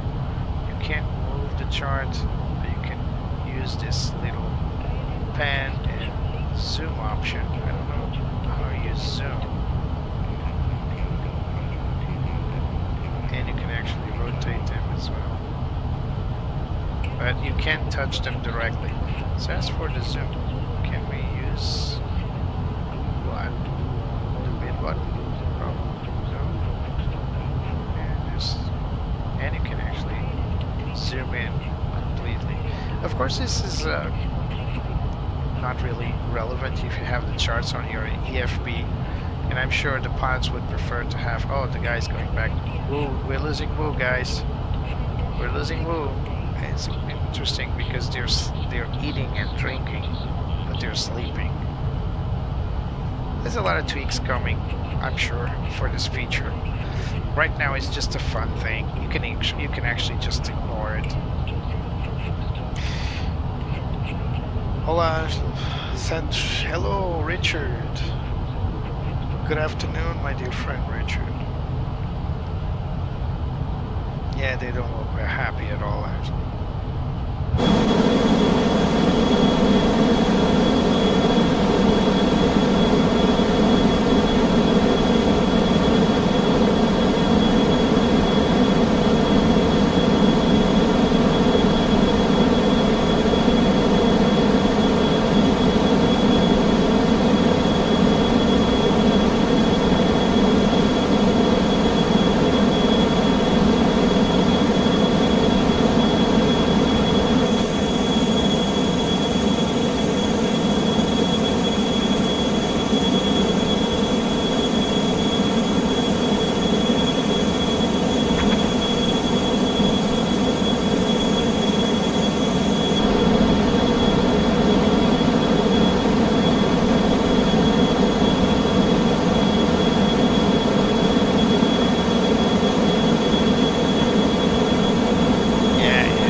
Inspection light.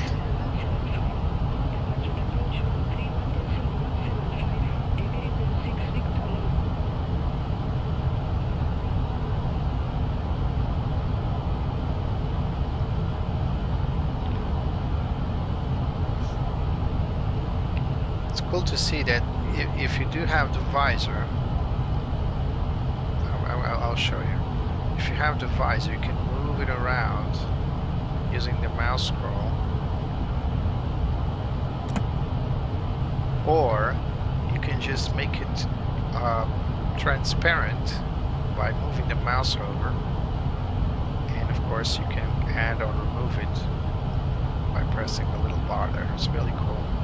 So I just move it over here, move it over there, move it everywhere, or just move with your hands. I didn't know you can move with your hand because I was always pressing here, and if I press here I remove it, but if you move here you can actually move it around.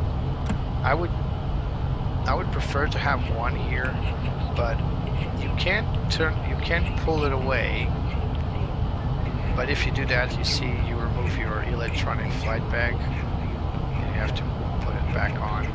So you can operate the glider here, but you will lose the EFB, which you should, because you know it's a cool feature is that you can move your EFB as well. So I just put it right there. Let's see if we have the cameras. Belly cam, there it is. Tail cam, just no engine cam. That's all right.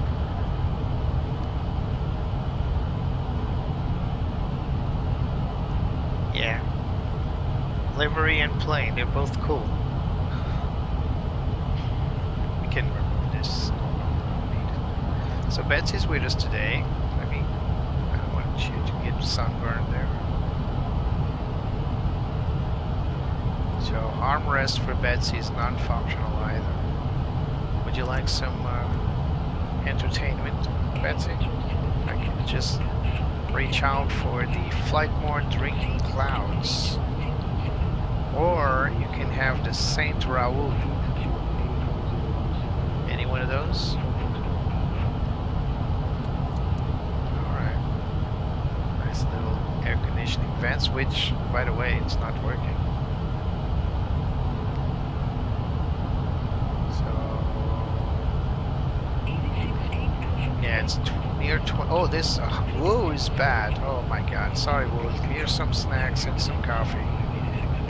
Come on, buddy. Stay with us. Eve is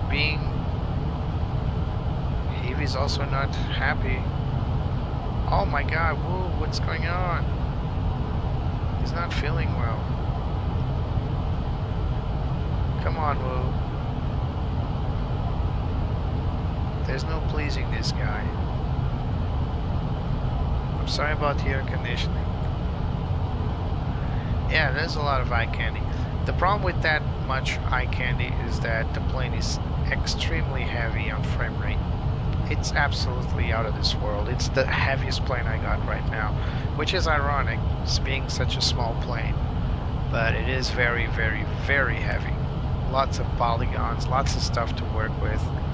And the computer, my computer is not really a bad computer, but it struggled during takeoff, before takeoff actually. I actually had my computer almost flip over. So yeah, it uses a lot of VRAM apparently. And right now, I mean, looking around, yeah, there's some, I can see some lag. It's not best, it's not the best. Optimization is not the best.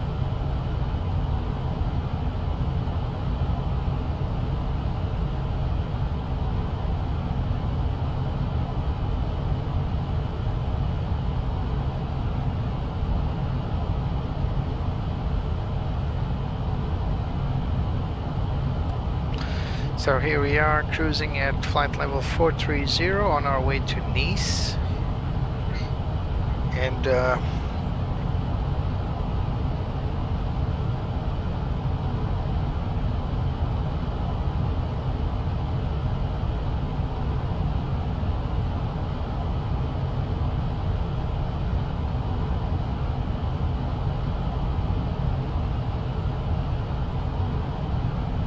so we're not that far now. You can see here that we are almost reaching the Barcelona FIR.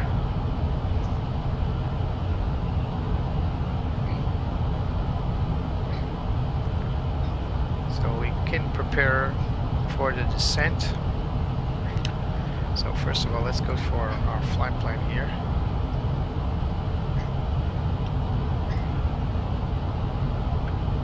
So we are expecting, as of routing,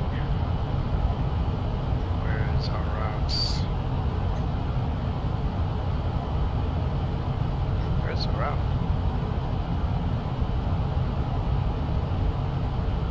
I just want the routing. Ah, there it is. Oops. Let's go. Alright. So we're expecting runway 22 Romeo via A Block 8 Romeo. They didn't call us in just yet for that. No, we're still good to go.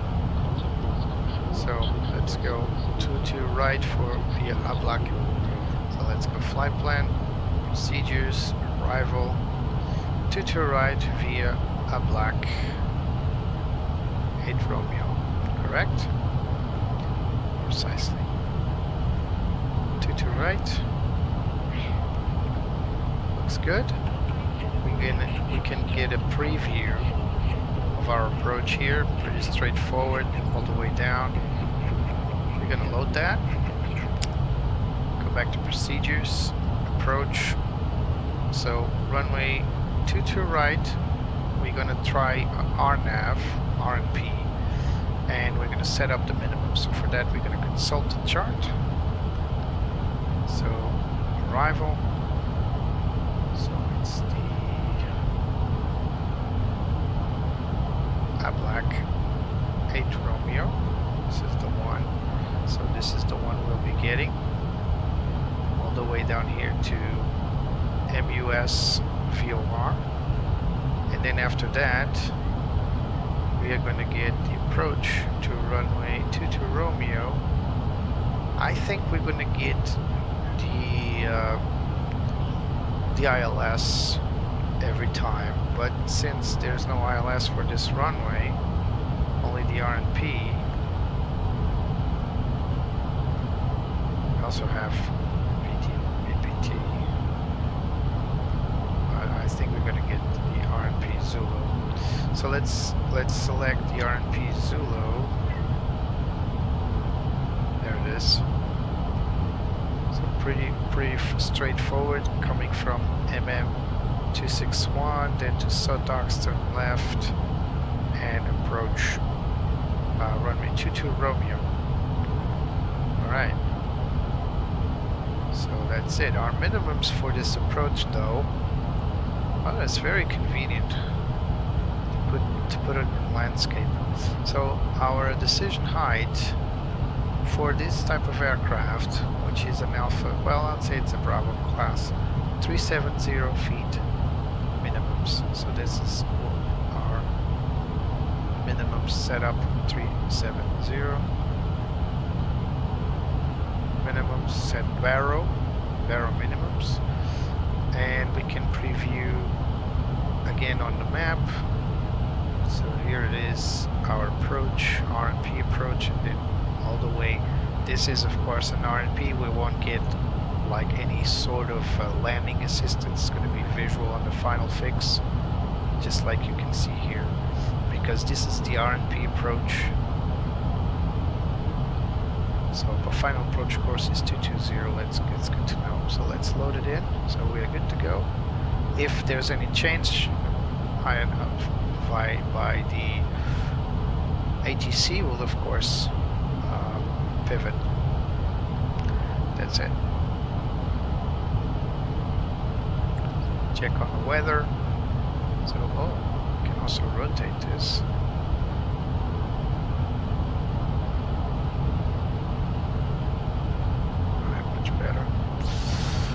So weather for Nice is 130 at 4, KVOC, temperature 23, dew point 16, QNH 1020, no significant change, so pretty good.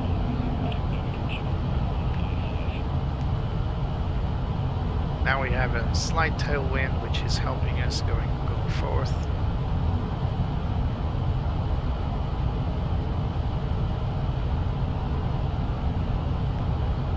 Now at VNAV alt, which is good. We're expecting it to match our speed down with the RNAV approach.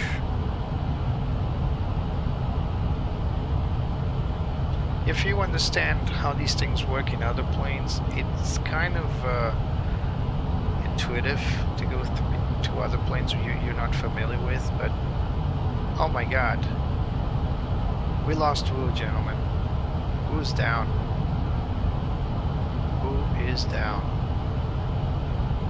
At this point we should be landing, but if he's zero critical, if he's really that bad, I don't want to deal with that now. So let's serve more coffee and more snacks. It's gotta be the air conditioning. It's gotta be it. What's going on with you? This is the captain speaking. Just wanted to let you know everything is running smoothly up front. Oh, we had one, no, it's back to critical.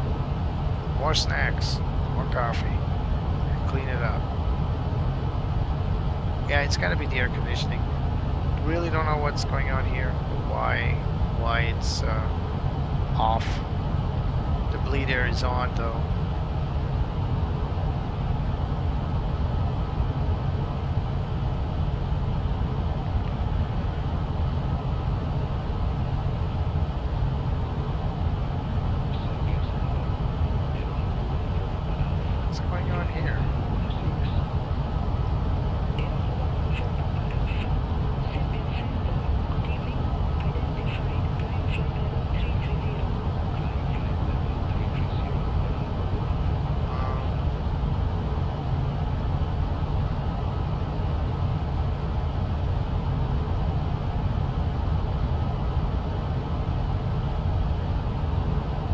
Why is it telling me I'm going to make a huge turn left? I bet I know. I bet I know. So that's VSIS.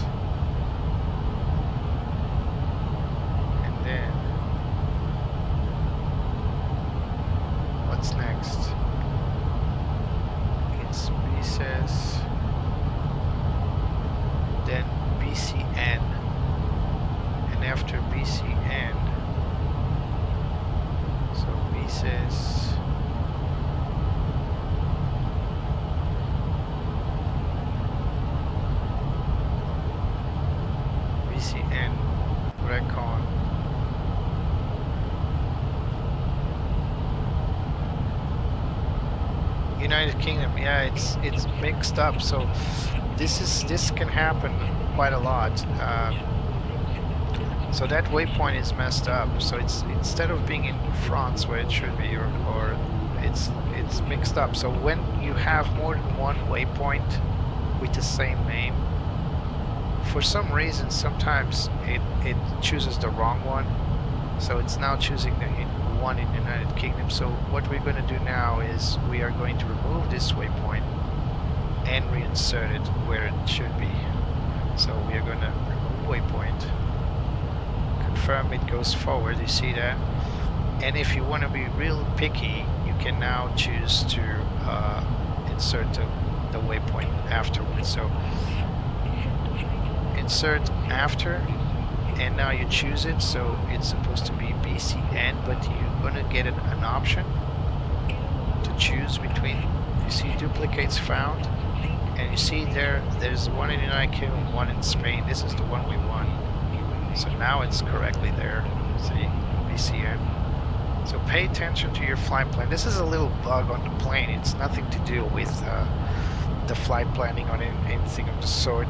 I'm pretty sure the plane should be smart enough to choose the correct waypoint, but these things can happen if you have more than one waypoint with the same name around the world. I had an issue previously where I was flying I was flying within Portugal, testing the aircraft, and it chose a steer point in, or a waypoint in the Czech Republic. So if I was to follow it blindly, you would find me in the Czech Republic running out of fuel, because I planned to fly around Portugal. Nothing happens, Drexy. This is just high candy. There's nothing to it. At the end of the flight, you'll get like a briefing from the passengers. Of course, these guys will hate it. Look at that. Everybody's uncomfortable. Maybe because of this, well, mostly because of this issue with the temperature. So what I'm going to do now is I'm going to raise the fan speed to high, and I'm just going to hope that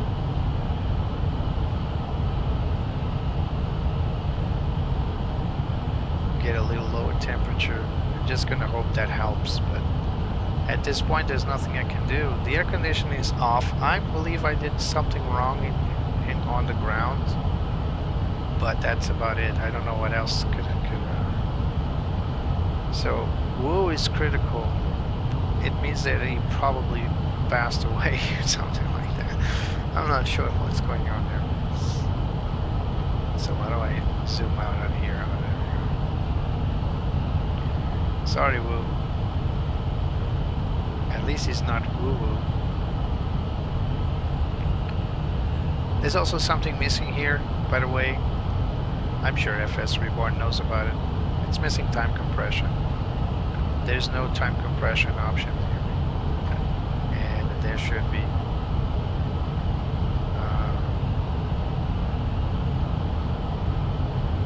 Oh, this is a male version as well. So these are the action cameras. If you don't have a camera program like I do with Chase Plane, you can actually use it. It's cool. It brings out some special cameras automatically, so it's cool. But if you use Chase Plane, is the next best thing. So we're past the halfway point. We're getting closer to our destination, as you can see. So this is the border with France. We're just passing over Barcelona airspace. There's actually Barcelona VOR there. And Nice is very close to Spain. I mean, it's not right next to Spain, but it's about half an hour flight. So as soon as we cross the border to France, next stop will be Nice. We'll start descending. Remember, we're very high. We're at flight level 430, higher than most airliners. Maybe not higher than the A350, which can fly at these altitudes, but most planes around the world, they will most likely fly beneath that on a regular basis.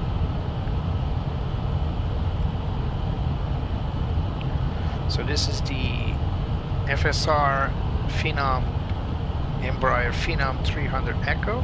It uses a Garmin 3000 suite. It has some nice little features, although because of those features we are experiencing some frame rate fluctuations, some very nasty fluctuations, to be honest. I had to reduce graphics fidelity because of it, because I was getting some weird stutters. But now that we are airborne, things have got a little normal again. But I'm pretty sure once we descend for landing, we will get more stutters, which is a shame, because I really think this plane is really cool.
There's Barcelona.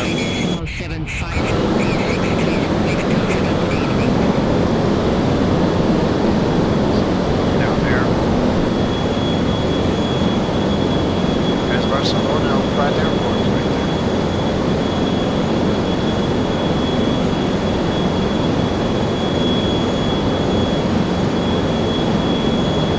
Nice sunset. Illuminating.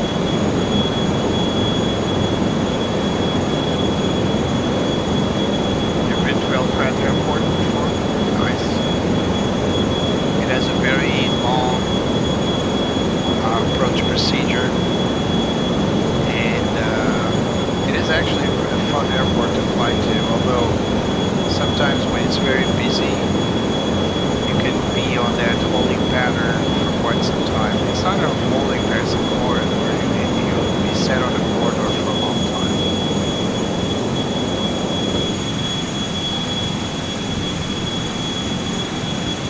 So I think my gamble to land at Nice during the daytime will not be exactly what I hoped for, but I will still have daytime here.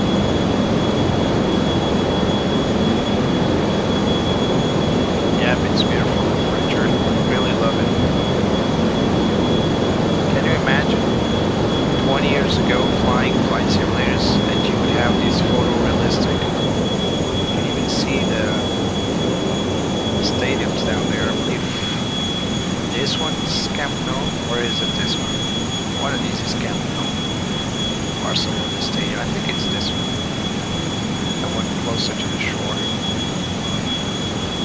See the orthogonal plan of Barcelona city.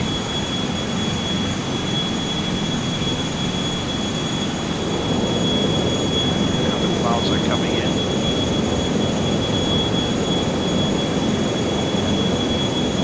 See, this is what Mr. Wu is missing. Instead of probably perishing, he should be looking outside his window. Sorry, Mr. Wu. And with this cabin temperature, more will follow. So it's cooler now, but still can't please these people, so more coffee and more snacks. Contact Madrid approach 131.175, Aeronova 1 for Papa Alpha.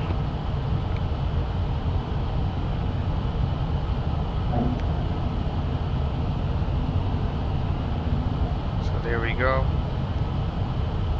Not long now. We're about 2/3 of the flight in.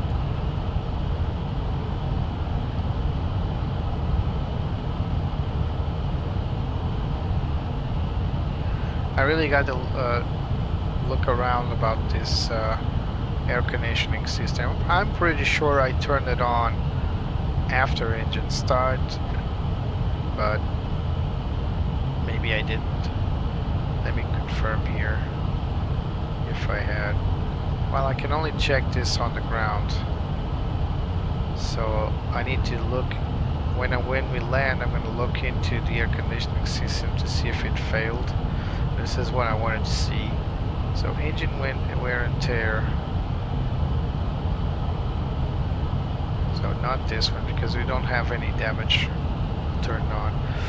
Landing gear, general, let's see, bird strikes, hydraulic pump failures, flap failures, persist covers. Yeah, nothing here related to the APU, sorry, the air conditioning. There should be an option here for the air conditioning being set up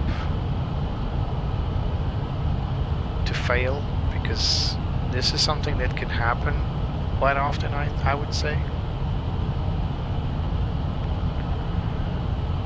Yeah, of course they want their money's worth. But you'll see Mr. Wu is actually fine and dandy when we go out here. Who's Mr. Wu? Are you Mr. Wu? I think you're Mr. Wu. See? He's fine. He's not deceased.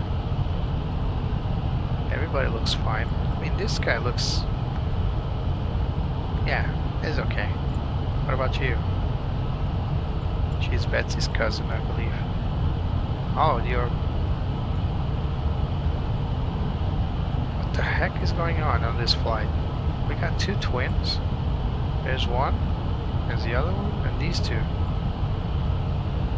Twins. Nice. Go back to our seat here. So we should be coming up on our top of descent, hopefully.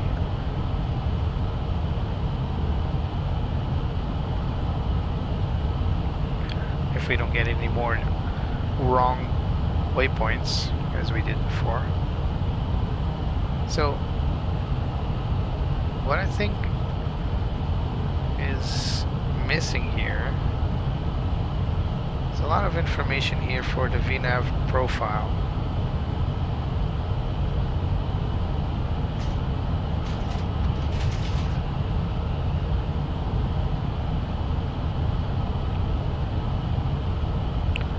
Let's see now, if we zoom out, we should see the top of descent somewhere.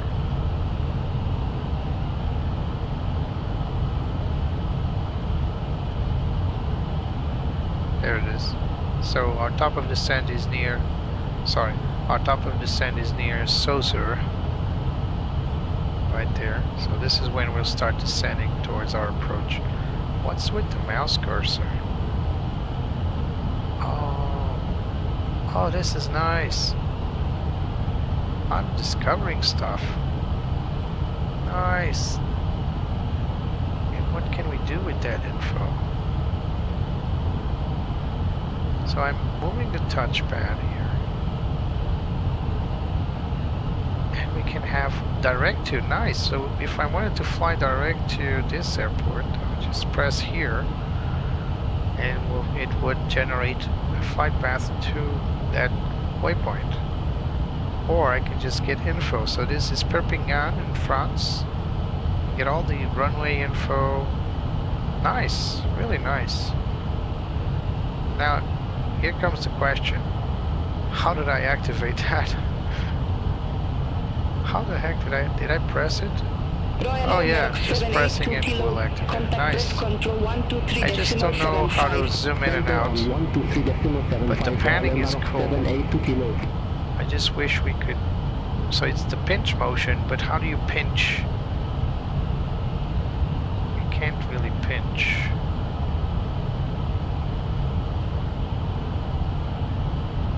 Yeah, there's no pinch. I need to read the manual about it. So what's the pinch motion there? So it's really cool. Nice. Now I know. I keep learning stuff. I wonder if this will work on a Sovereign as well.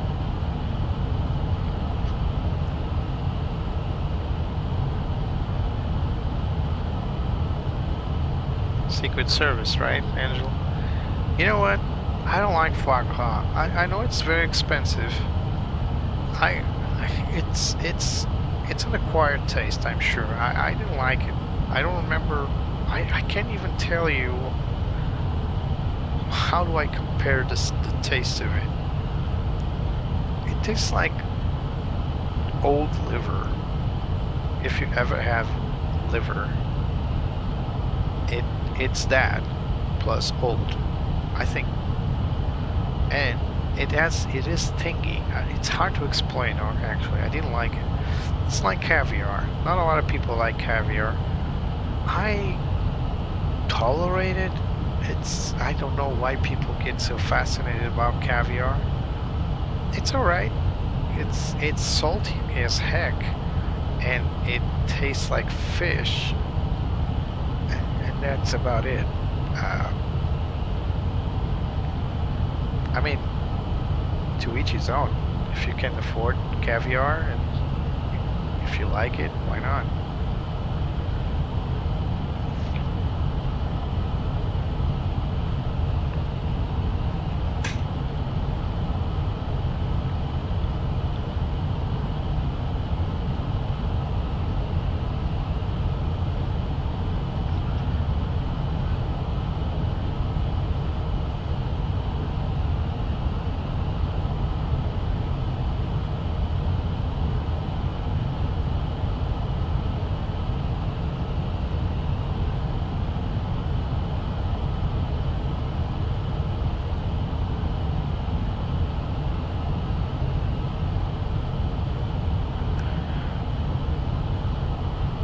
Caviar isn't so special. Maybe not for you. Maybe not for me. Definitely Drexing. But some people out there, I think it's a status food. It's just like, I don't know. What's as expensive as caviar? Lobster. Contact breast control 123.75. Contact So- breast control 123.75, AirHop 1729. Maybe not in countries that fish lobster, like in the United States, Maine. So lobster isn't that expensive in Maine. but it is expensive elsewhere. And I have friends that they still live there.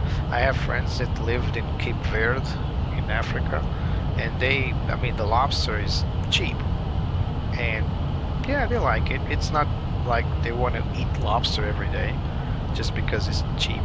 But some people out there, they kind of make that a status show strength, if you want, by eating lobster, caviar, champagne. You know, it's a status food. It's not because it's great.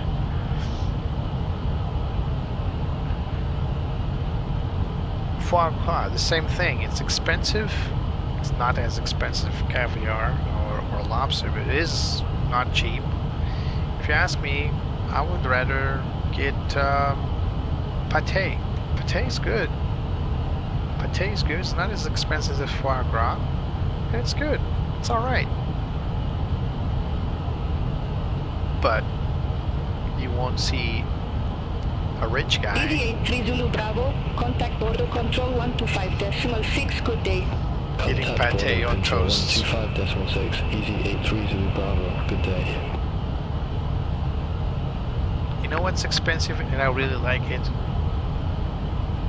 Sushi. Sushi, fine sushi, prime sushi, actual sushi, not just raw fish cut with a sharp knife. Actual chef-made sushi is freaking expensive. Maybe not expensive as caviar or lobster or anything of those fancy foods, but it is expensive for the general. I mean, you can't live on sushi, right? It's way too expensive for that. Plus, you have the tapeworm issue.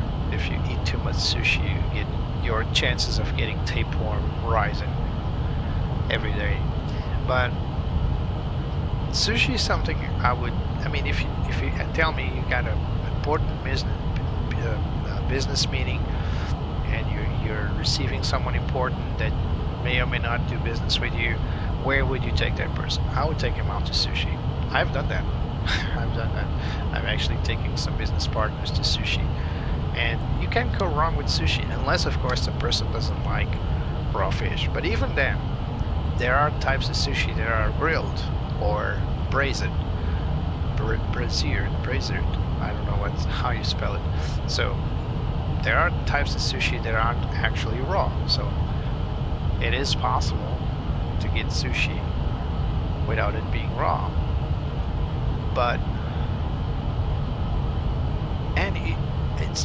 it is expensive in a way that you can't really live on sushi, and you know, it's very expensive. I would say it's double, sometimes triple the price of a normal night out.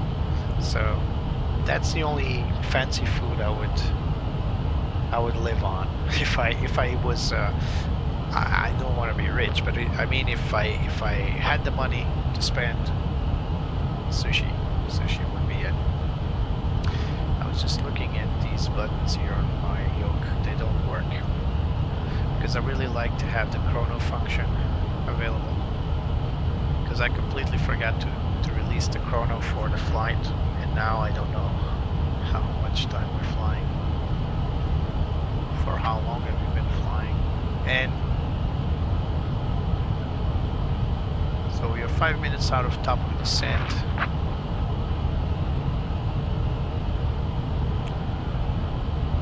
So where do you launch the chrono if you don't have a button on the yoke functioning? Air France 1197, contact best control 123.75. Center on 123.75, Do we have a Air chrono France here? 1197. Utilities, perhaps. There it is. There's a timer. All right. Count up, count down. Yeah, but we should have this readily available elsewhere. A timer. And we should have something here on our so see the timer here? Yeah, we definitely need a timer button. Let's see if I can start now. Will it count here? Oh yeah. Look at that. So, no point in there. Actually, when we were flying the ATR starts counting on runway run-up, which is cool. Just like the A350 starts counting when we're rolling down the runway. So here we are. That's France up there. Actually, France is to our left as well. So it's kind of misty today. By the way, is Tritrisim GFX compatible? Oh yes, it is compatible with the Phenom. Nice. So we do have everything. Contrails, engine pollution. Nice. So this must have been one of the latest updates. And there's another one updated here. Update available, you see down here? So I need to update the GFX. So this is version 107. Nice. It's good to know. No, you see the FPS? This is FPS before frame generation. So it's my FPS currently are much more than this. But unfortunately, this aircraft is a little heavy on the frame rates. Approaching our top of descent, we're waiting at any point that our ATC will tell us our clearance to Nice as well as our approach. So you see how it's spelled Air France. This is Air France, a French carrier. But as you can see in phonetics, it's spelling Air France, because if it was Air FRANCE, it would be Air Frankie in phonetics. So I still think it should spell Air France normally and not like that, but still it's phonetics. If you don't read the communication, just listen, they will spell it correctly. But not every airline, so Beyond ATC is still learning. Some airlines, it just fails to correctly read out. So you see some traffic to our side, nothing serious. I did a flight with the ATR testing some systems, and I've noticed that Beyond ATC have trouble diverting traffic when you face a slow airplane like the ATR. So when I was approaching, my VAP was something like 95 or something knots, and because of that I had two planes going around behind me. So they were vectored in. I was told to reduce to minimum approach speed, ironically, but still the planes behind me, they couldn't keep up. I mean, they couldn't keep low as I was, and so it was funny to see both of them going around. But hey, Beyond ATC is learning, so at some point in time it will get better at traffic distance and traffic reorientation and all that. AI is tricky, and compared to Saint Tensions, they suffered from the same stuff. Vertical track, got it. So we're waiting for the VAP. We need to get our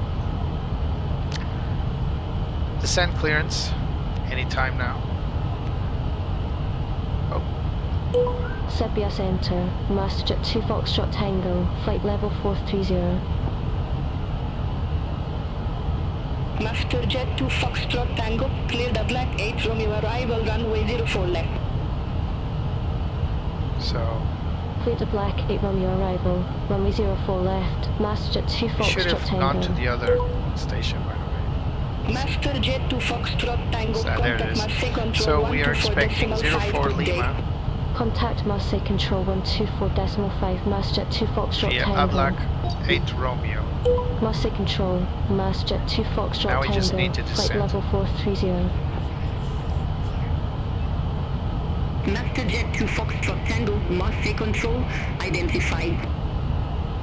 So we're passing Masterjet 2 Foxtrot Tango, report ready for descent. we are ready for descent. Ready for descent. Masterjet 2 Foxtrot Tango. Masterjet 2 Foxtrot Tango, descend to flight level 220. Descend to flight level 220. Masterjet 2 Foxtrot Tango. Here we go. Sky travel 2134, contact Marseille control 120.75, have a good evening. Contact Marseille Now, control 120.75, if sky you press travel VNAV, 2134. you should have gone to path no, so let's do flight level change. Hello. Alright, let's just go.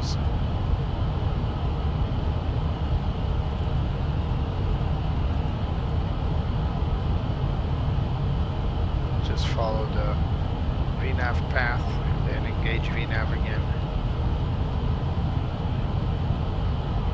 High speed. High speed. Oh yeah, you're right. High speed.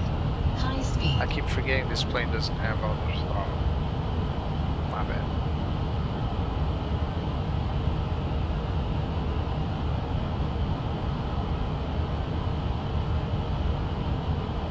So we're following VNAV path. 27 Mike Foxtrot, contact Marseille control 120.85, have a good evening. Center on 120.85 with motor 27 Mike Foxtrot.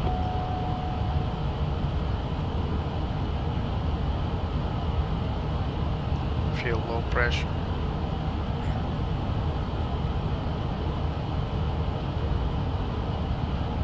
Maybe because we're descending too fast.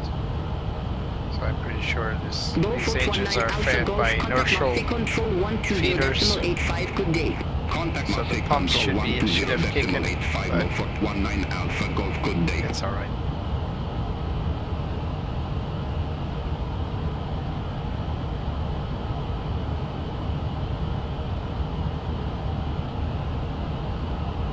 Just gonna confirm here we still have enough fuel. A Delvice 267 Juliet, contact Marseille control 120.85. We got 1,800 and we're still not on reserve, so we're good to go. Why is this in pounds though? Pretty sure I set everything for kilograms.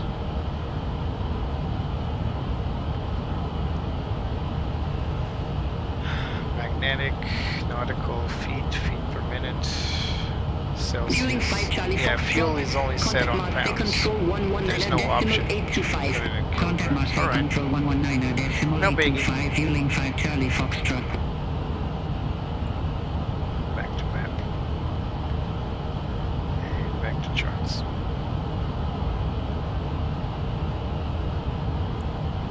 Right, we're going like a rocket ship descending. Ryan at 77 Mike, contact Marseille control 120.85, good day. Contact Marseille control 120.85, Ryan S77 Mike, good day. So we're following the little chevron here. I would prefer it follows the VNAV path. It is armed, but Viewing 4 Tango Romeo, contact Marseille control 119.85, if I press flight level change, Center on 119.825, viewing for Tango Romeo, bye-bye. it will go crazy.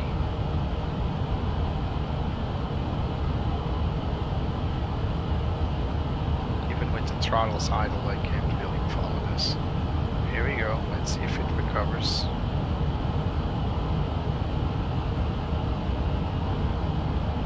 Nope.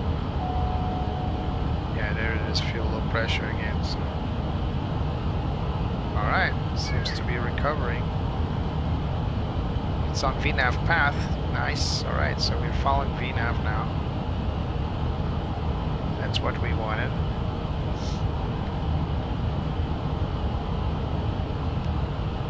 So, just like the Sovereign, VNAV path is a little aggressive. I don't know if it's a feature from Garmin. I'm not saying Garmin itself, I'm saying like, generally speaking, how Garmin works on Massey Control, Flight Simulator Transformer 2024. 6475, But I flight noticed that level it is quite 279. aggressive. Transformer 6475, So we can increase our speed here. identified. Marseille Control, Austrian 48 Juliet, flight level We're 359. gonna try to reach that little triangle there. Austin 48 Juliet, Massey Control, identified. I just want to reach to 50 knots.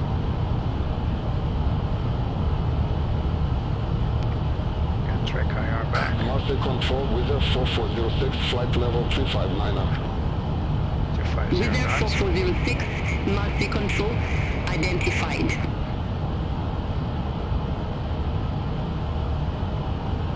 So it's very important to fly VNAV pass because the only way to follow the RNAV approach, Contact Massey Control 120 the RNP approach, that is.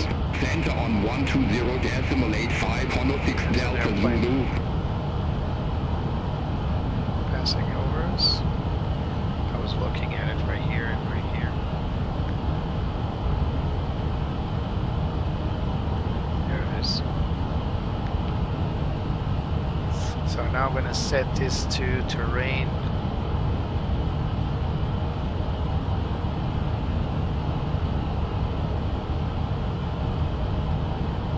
Or better yet, on the HSI, much better.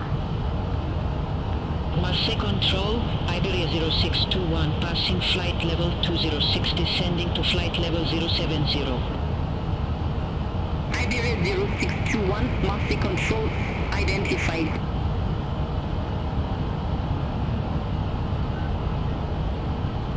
Switch 155, contact Massey Control 120.85, have a good evening. Center on 120.85, Swiss 155. Master Jet 2 Foxtrot Tango, descend flight level 160. Descend flight level 160, Master Jet 2 Foxtrot Tango.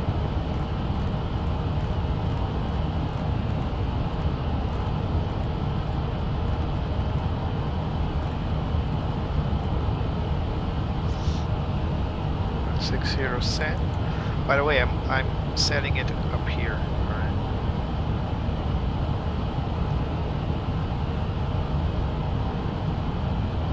Massey Control, Magic Sun 47, Mike Juliet, flight level 380. Magic Sun 47, Mike Juliet, Massey Control, identified.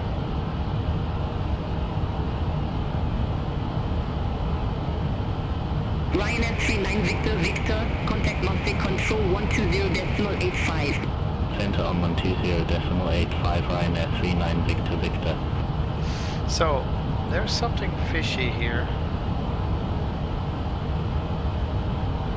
Because, as you can see here, it's still armed to reach flight level 220 instead of 160. And I don't know how to challenge that. Ryanair 8989, contact Massey Control 120.85, good day. Contact Marseille Control 120.85, Ryanair 8989.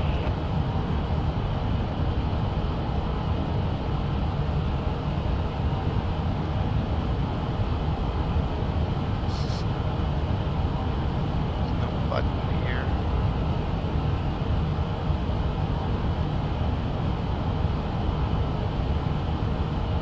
Still armed to flight level 220. There's no constraint there, as far as I know.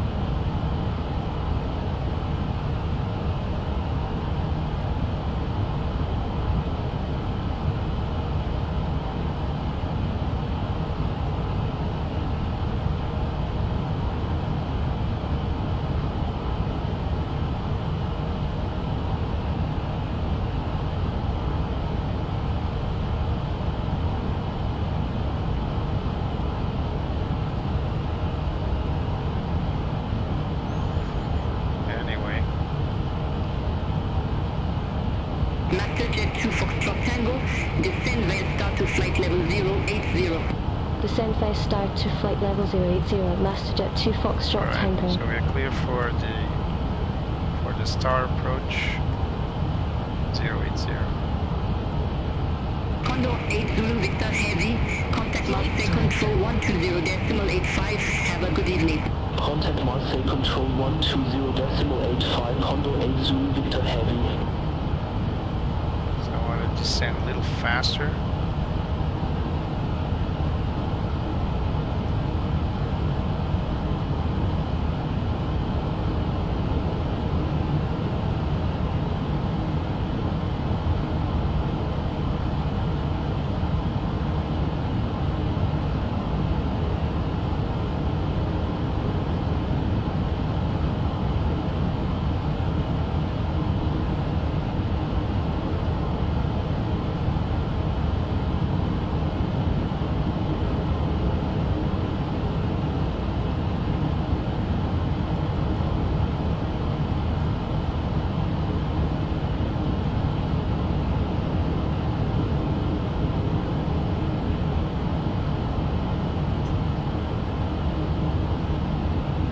Solo 67 Foxtrot Alpha, descend via start to 10,000 feet, QNH 1022.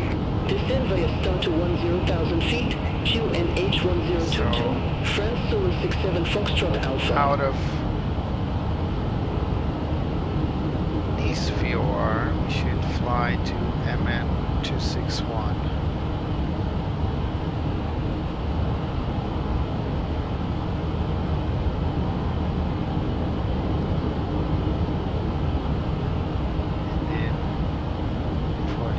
Oh, this is the approach. Marseille Control, we're on F6 X-ray Victor Hotel, flight level 380.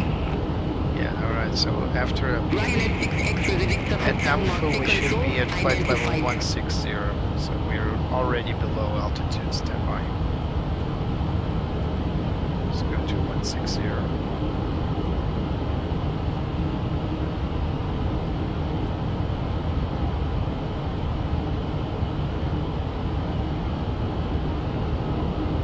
Marseille Control, Eurowings 5X. Then 120 and then 8,000.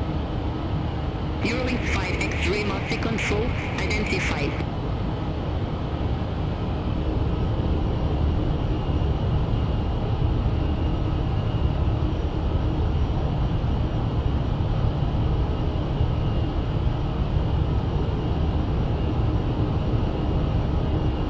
Andrew, welcome back.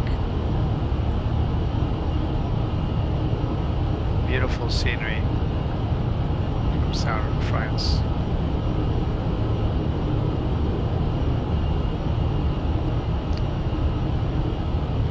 It's just my I wouldn't say luck, because this involves planning. I really wanted to land during daytime at Nice, but I failed. Let's get a little more speed.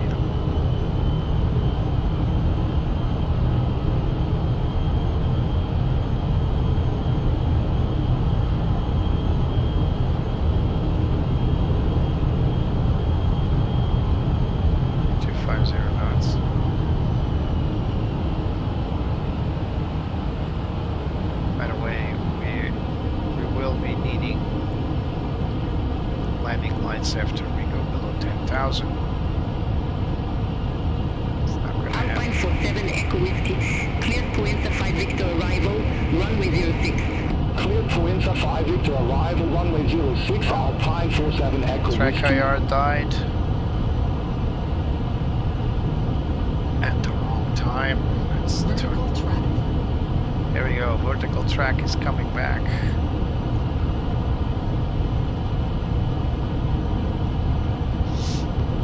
Actually, that's horizontal track, but okay.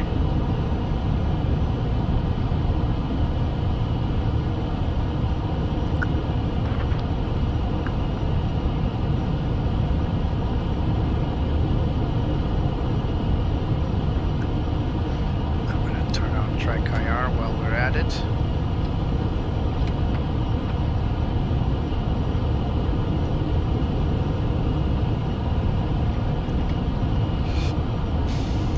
Track IR runs on battery, so that's why sometimes it just dies. I just need to connect the charger. Hondo 9 Zulu Mike, master control. And I'm back. Identified.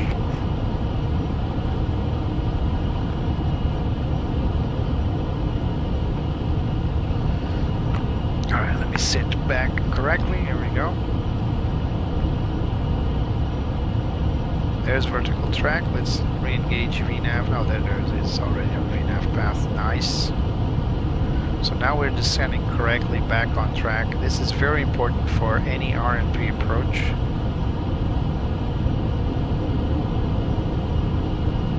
Austin for 8 Juliet, contact Marseille control 120.85. Contact Marseille.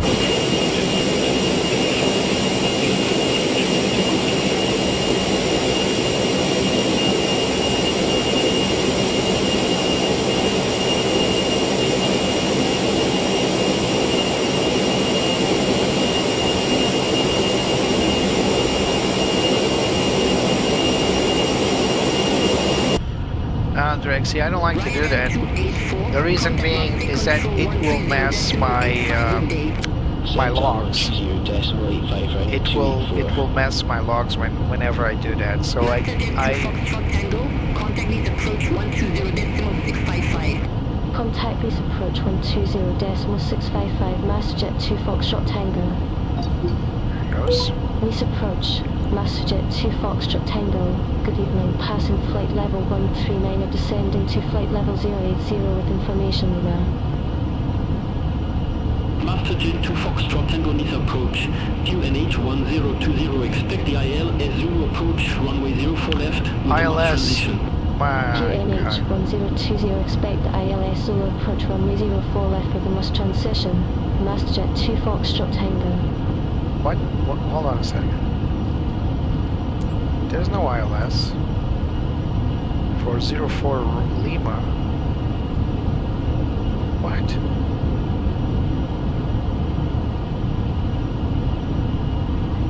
Flight director.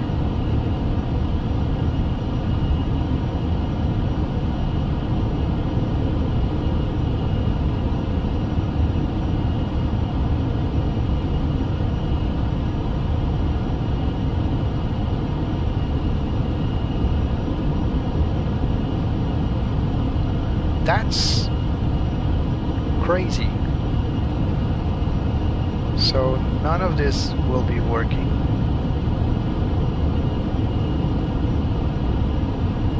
This is what we'll work with. Foxtrot Tango, cleared direct mass, cross mass at or about flight level 080, cleared IL as Zulu approach, runway 04 left. Cleared direct mass, cross mass at or above flight level 080, Oh my. cleared ILS Zulu approach runway 04 left, Masterjet 2 Foxtrot Tango. So instead of going around as I was planning to land on the opposite, now I have to make a direct approach towards Nice, and that's not what I was planning. So yeah, so I'm gonna need to go for the approach mode, and yeah. So we're not going for typic.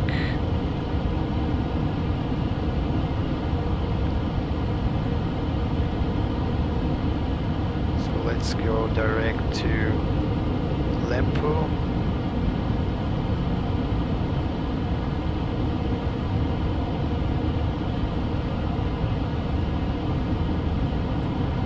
Yeah, that was not the best moment for our ITC here. So we just changed runways out of nowhere. These things can happen, I mean.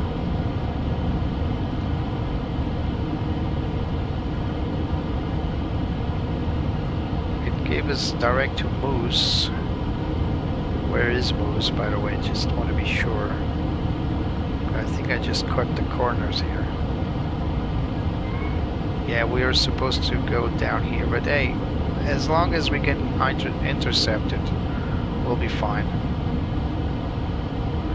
We just need to keep on descending. We got an ILS info right now, so it's already guiding my aircraft towards it. So we got VNAV PIT.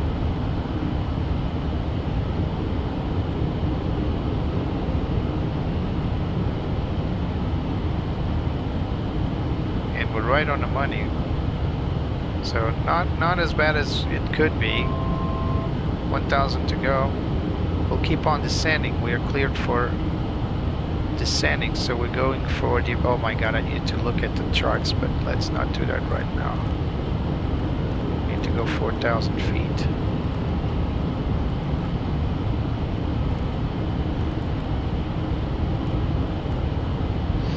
So we need to look at the charts. Sorry guys, this is a little mess, but we'll get there. So our decision height is now... So we're Bravo 301. Let's go back. Where's the performance landing data?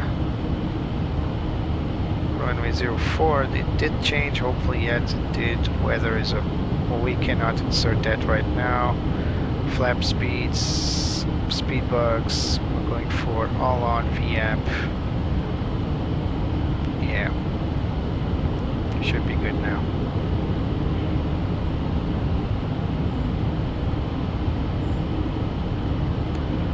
Going direct to Lempo, then turning left, hopefully intercepting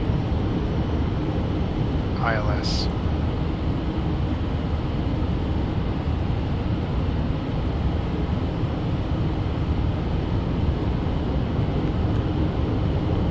I said Lempo instead of the VOR because it's a...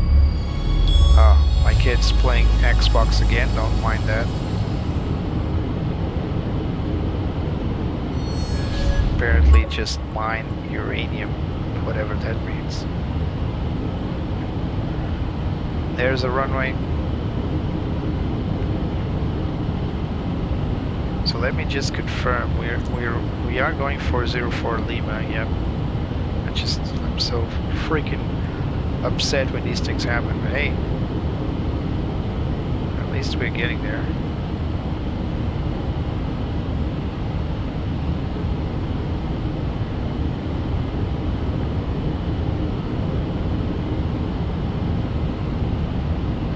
Landing lights on, I forgot.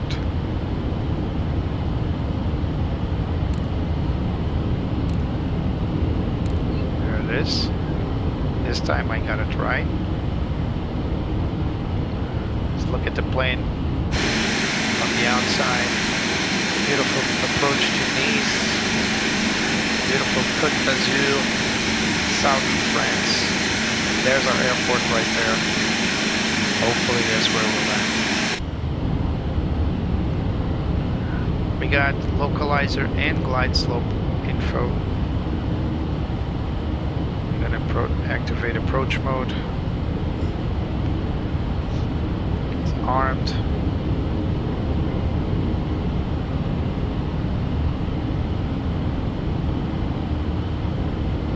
Alright, let's start reducing our speed for the VAMP.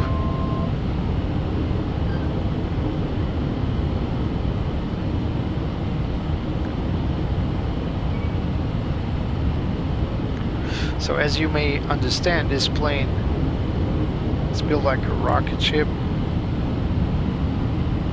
So we need to help it decelerate.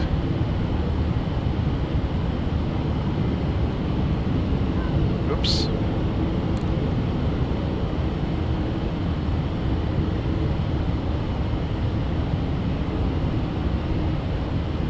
We got localizer captured. Just waiting for the glide slope. We're a bit high on the glide slope, but that's okay.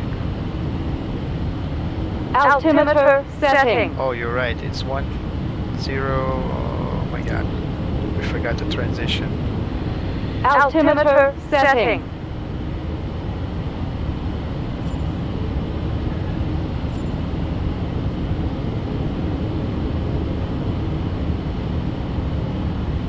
Altimeter 1020, so let's set it up.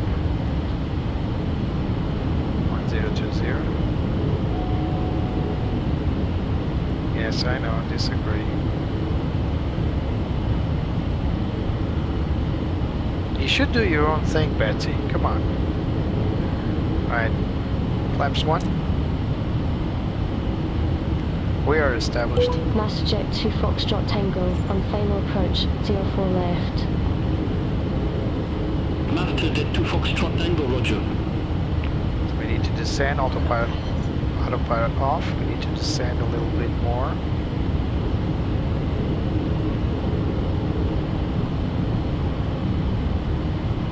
We're still not clear to land.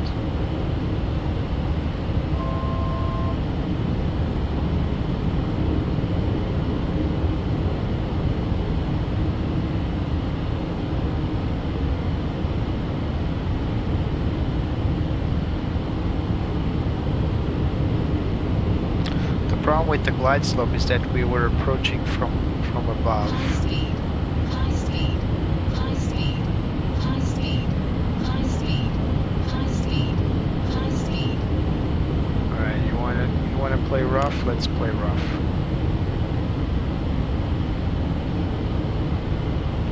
You're down.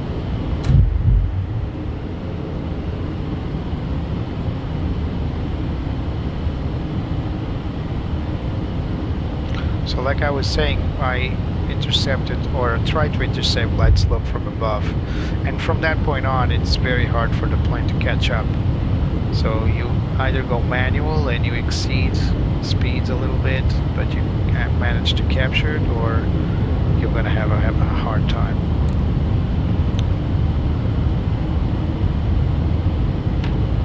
So now we are intercepted.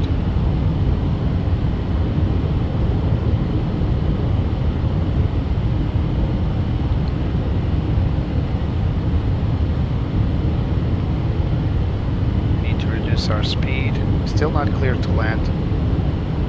Did they forget about us?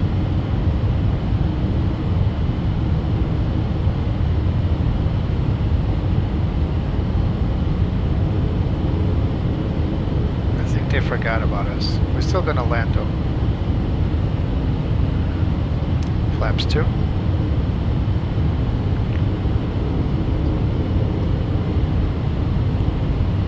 I think we're still gonna land because this is definitely an issue with beyond ATC sometimes.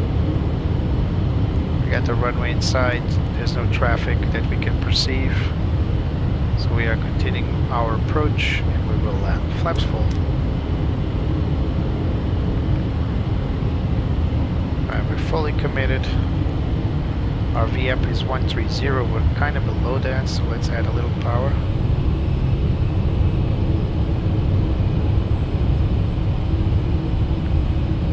Have a low glide path again.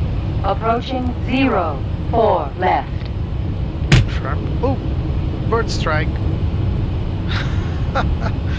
I gotta turn it off because it's freaking frequent. Too frequent.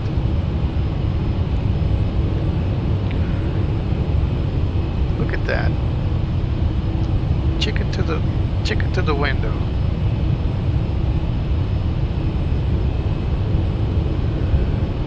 Now that's cool, but I just want that to happen scarcely. 500. I've done what? 4 flights with this plane. I got 3 bird strikes. This is the 3rd. I wasn't expecting it. I really got to turn that feature off. 400 check. Minimums, minimums. Continue. Minimums, minimums. 300. Check.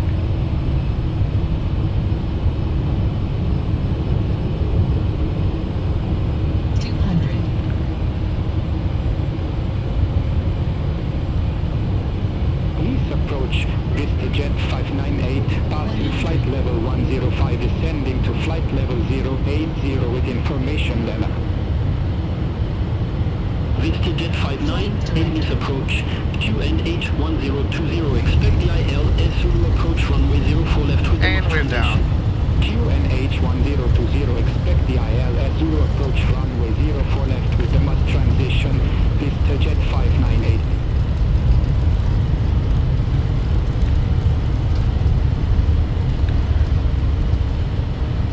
Eventful, wasn't it? And we even got a bird strike. And the ATC completely forgot about us. That's too bad.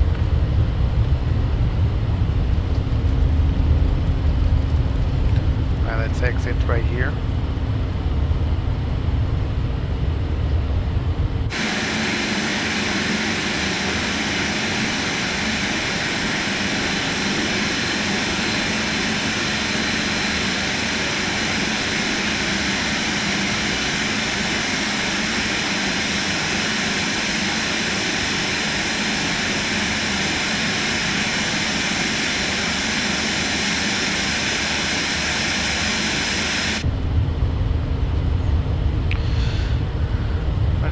Procedures.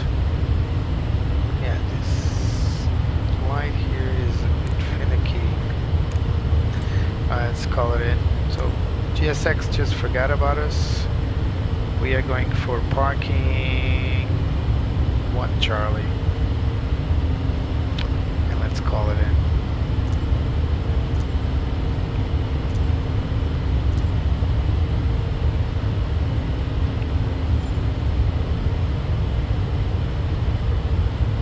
Masterjet 2 Foxtrot Tango, request taxi to the gate. Masterjet 2 Foxtrot Tango, welcome to French Côte D'Azur Airport. Say parking or advise if need assignment. So it's 2 Charlie. Gate 2 Charlie. Masterjet 2 Foxtrot Tango, say again gate number. 2 Charlie. Masterjet 2 Foxtrot Tango, say again gate number. God. Allocated one. We'll take allocated gate, please. Masterjet 2 Change this. Foxtrot Tango. Masterjet 2 Foxtrot Tango, gate 14 Bravo, taxi at pilot's discretion. Gate 14 Bravo taxi at my discretion. Masterjet 2 Foxtrot Tango. Alright. Shame about the window. Such a fancy jet. Alright, let's see where that gate is.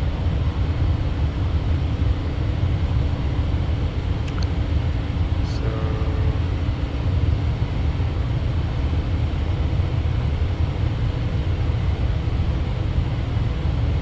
C5 Galaxy restrictions, oh my. Volunteer 2647 at ramp 41 Delta. Request pushback. Volunteer 2647, east ground, pushback. Where's 14 Bravo? Face south. Pushback and engine start approved. Face south, Volunteer 2647. Right there in front. Oh, follow me. It's right there in front of us though. Shouldn't be a problem.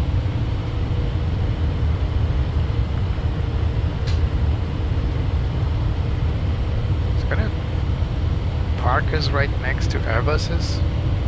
That's funny.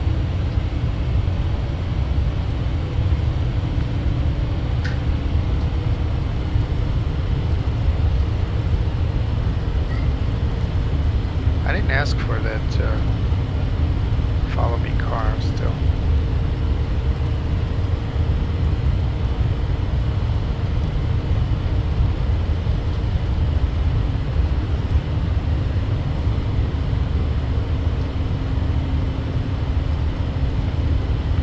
So it's not here.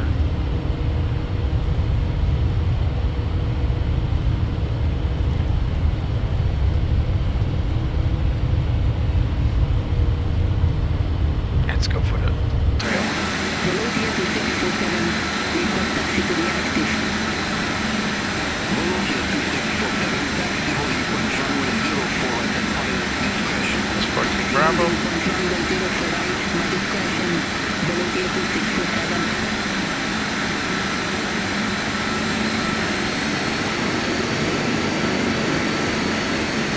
Oh yeah, it's definitely a gate. Not suited for this one. Is that a Marshall? Nope. So, what am I to do? Ah, she is a Marshall.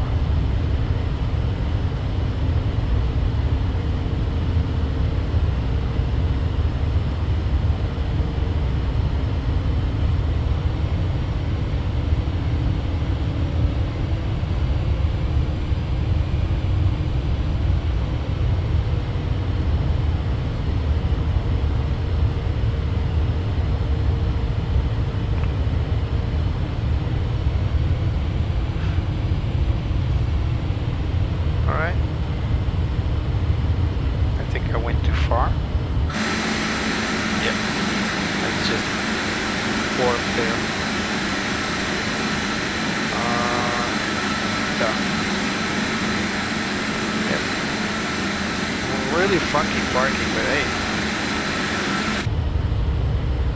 Alright, so landing lights, taxi lights off. Oh my god, this switch is not good. Let's leave the nav life inspection off. Max brightness.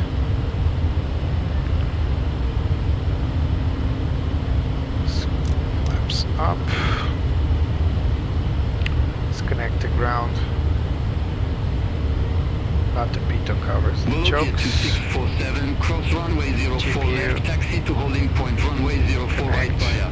Cross runway 04 left, taxi to holding point runway 04 right via Volocate to turn off 647. our aircraft here.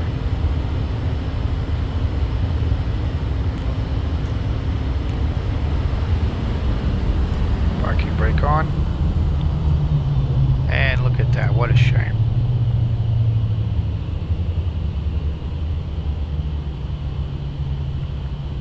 Alright, we can, the bleeds off, generators off, pumps off, hydraulics off. Alright. Volocate to 647, contact Miss Tower 123.15. Over to Tower 123.15, Volocate to 647. Alright, welcome to Nice.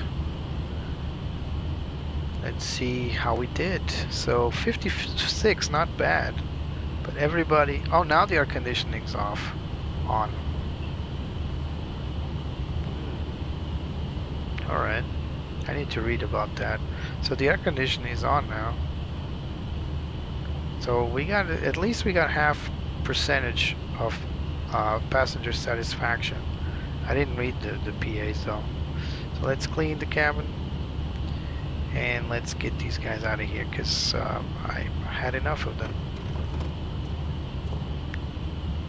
So unload. Right. Welcome to Nice. It was a pleasant flight, although we did have a bird strike. Look at that. That's really nasty. And one thing I've noticed is it's always the captain's side. So I would understand a bird strike on the passengers, on the co-pilot side as well. But it's always the captain. And apparently there is more than a 50% chance that happens. So yeah, still we got here, we got parked right next to the big birds. Although in a very askew, weird position. But it is what it is. Hope you guys enjoyed this flight from the Phenom 300E. The Embraer is a little jet that could. I certainly like this plane very much.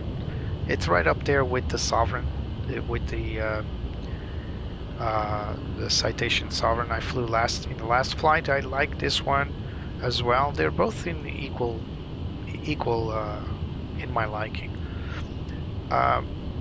Will there be more business jets in the future?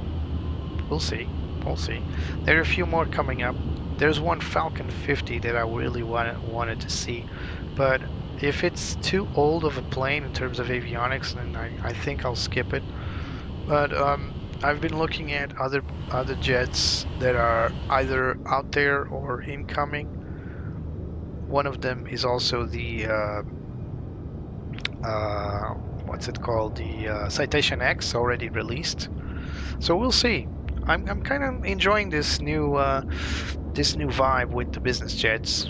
The only problem is that I don't own any of these, so I have to purchase them. So give me some time, because there's a lot more important things to purchase in life, as you may realize. Here goes my wing again. It's gonna clip my wing. Actually, no, this time it didn't. So guys, thank you so much for coming. Appreciate your visit. Thank you, Andrew. Thank you, Drexy. Thank you, Richard. Thank you, Dinesh, who was here earlier. And thank you also, where is he? Where's my friend Angelo? Angelo sent, thank you all for coming, guys. It's really appreciated. I really appreciate your coming. Please remember to leave a like, subscribe, and there's also a buy me coffee link in the description. This plane, I'll give it some time to be optimized, because we did have some frame rates, some very low frame rates in the beginning, as you guys saw that. So there was some issues there, but yeah, we'll look into it. We'll keep on monitoring it, and as soon as the developer FSReborn updates it, we will return to it for sure. But for now, we're gonna go back to the airliners, I think, because the airliners, the big jets, they also need some love and care, and that's where my channel is based on. So we will return to business jets in the future, and the ATR. We will definitely return to the ATR. But for now, let's go back to routine Airbuses, and we'll wait for a few updates on these planes as well. Right. See you next time, guys. Thank you so much for coming, and remember, keep that chin up. There's always sun above the clouds. Man, I don't know why I keep saying these things, but sounds good, I suppose. Here comes the song. Bye-bye.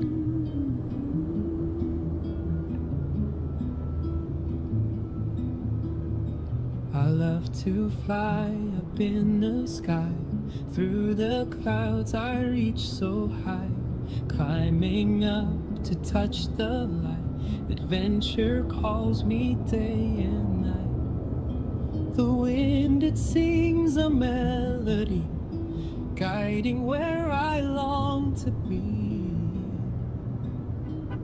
I'll spread my wings and chase the sun. No limits when the dream's begun. The world below fades out of sight as I soar into the light.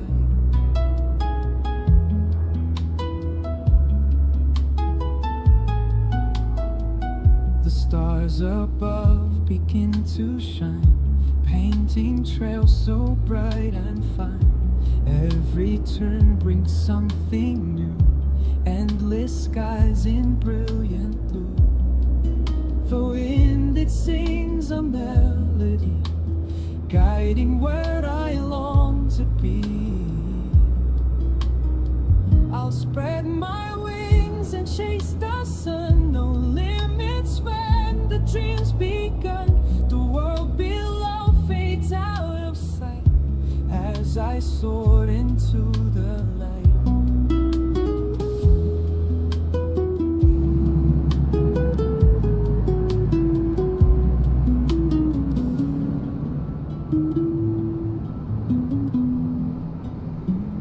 I'll spread my wings and chase the sun.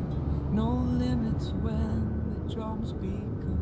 The world below fades out of sight as I soar into the light.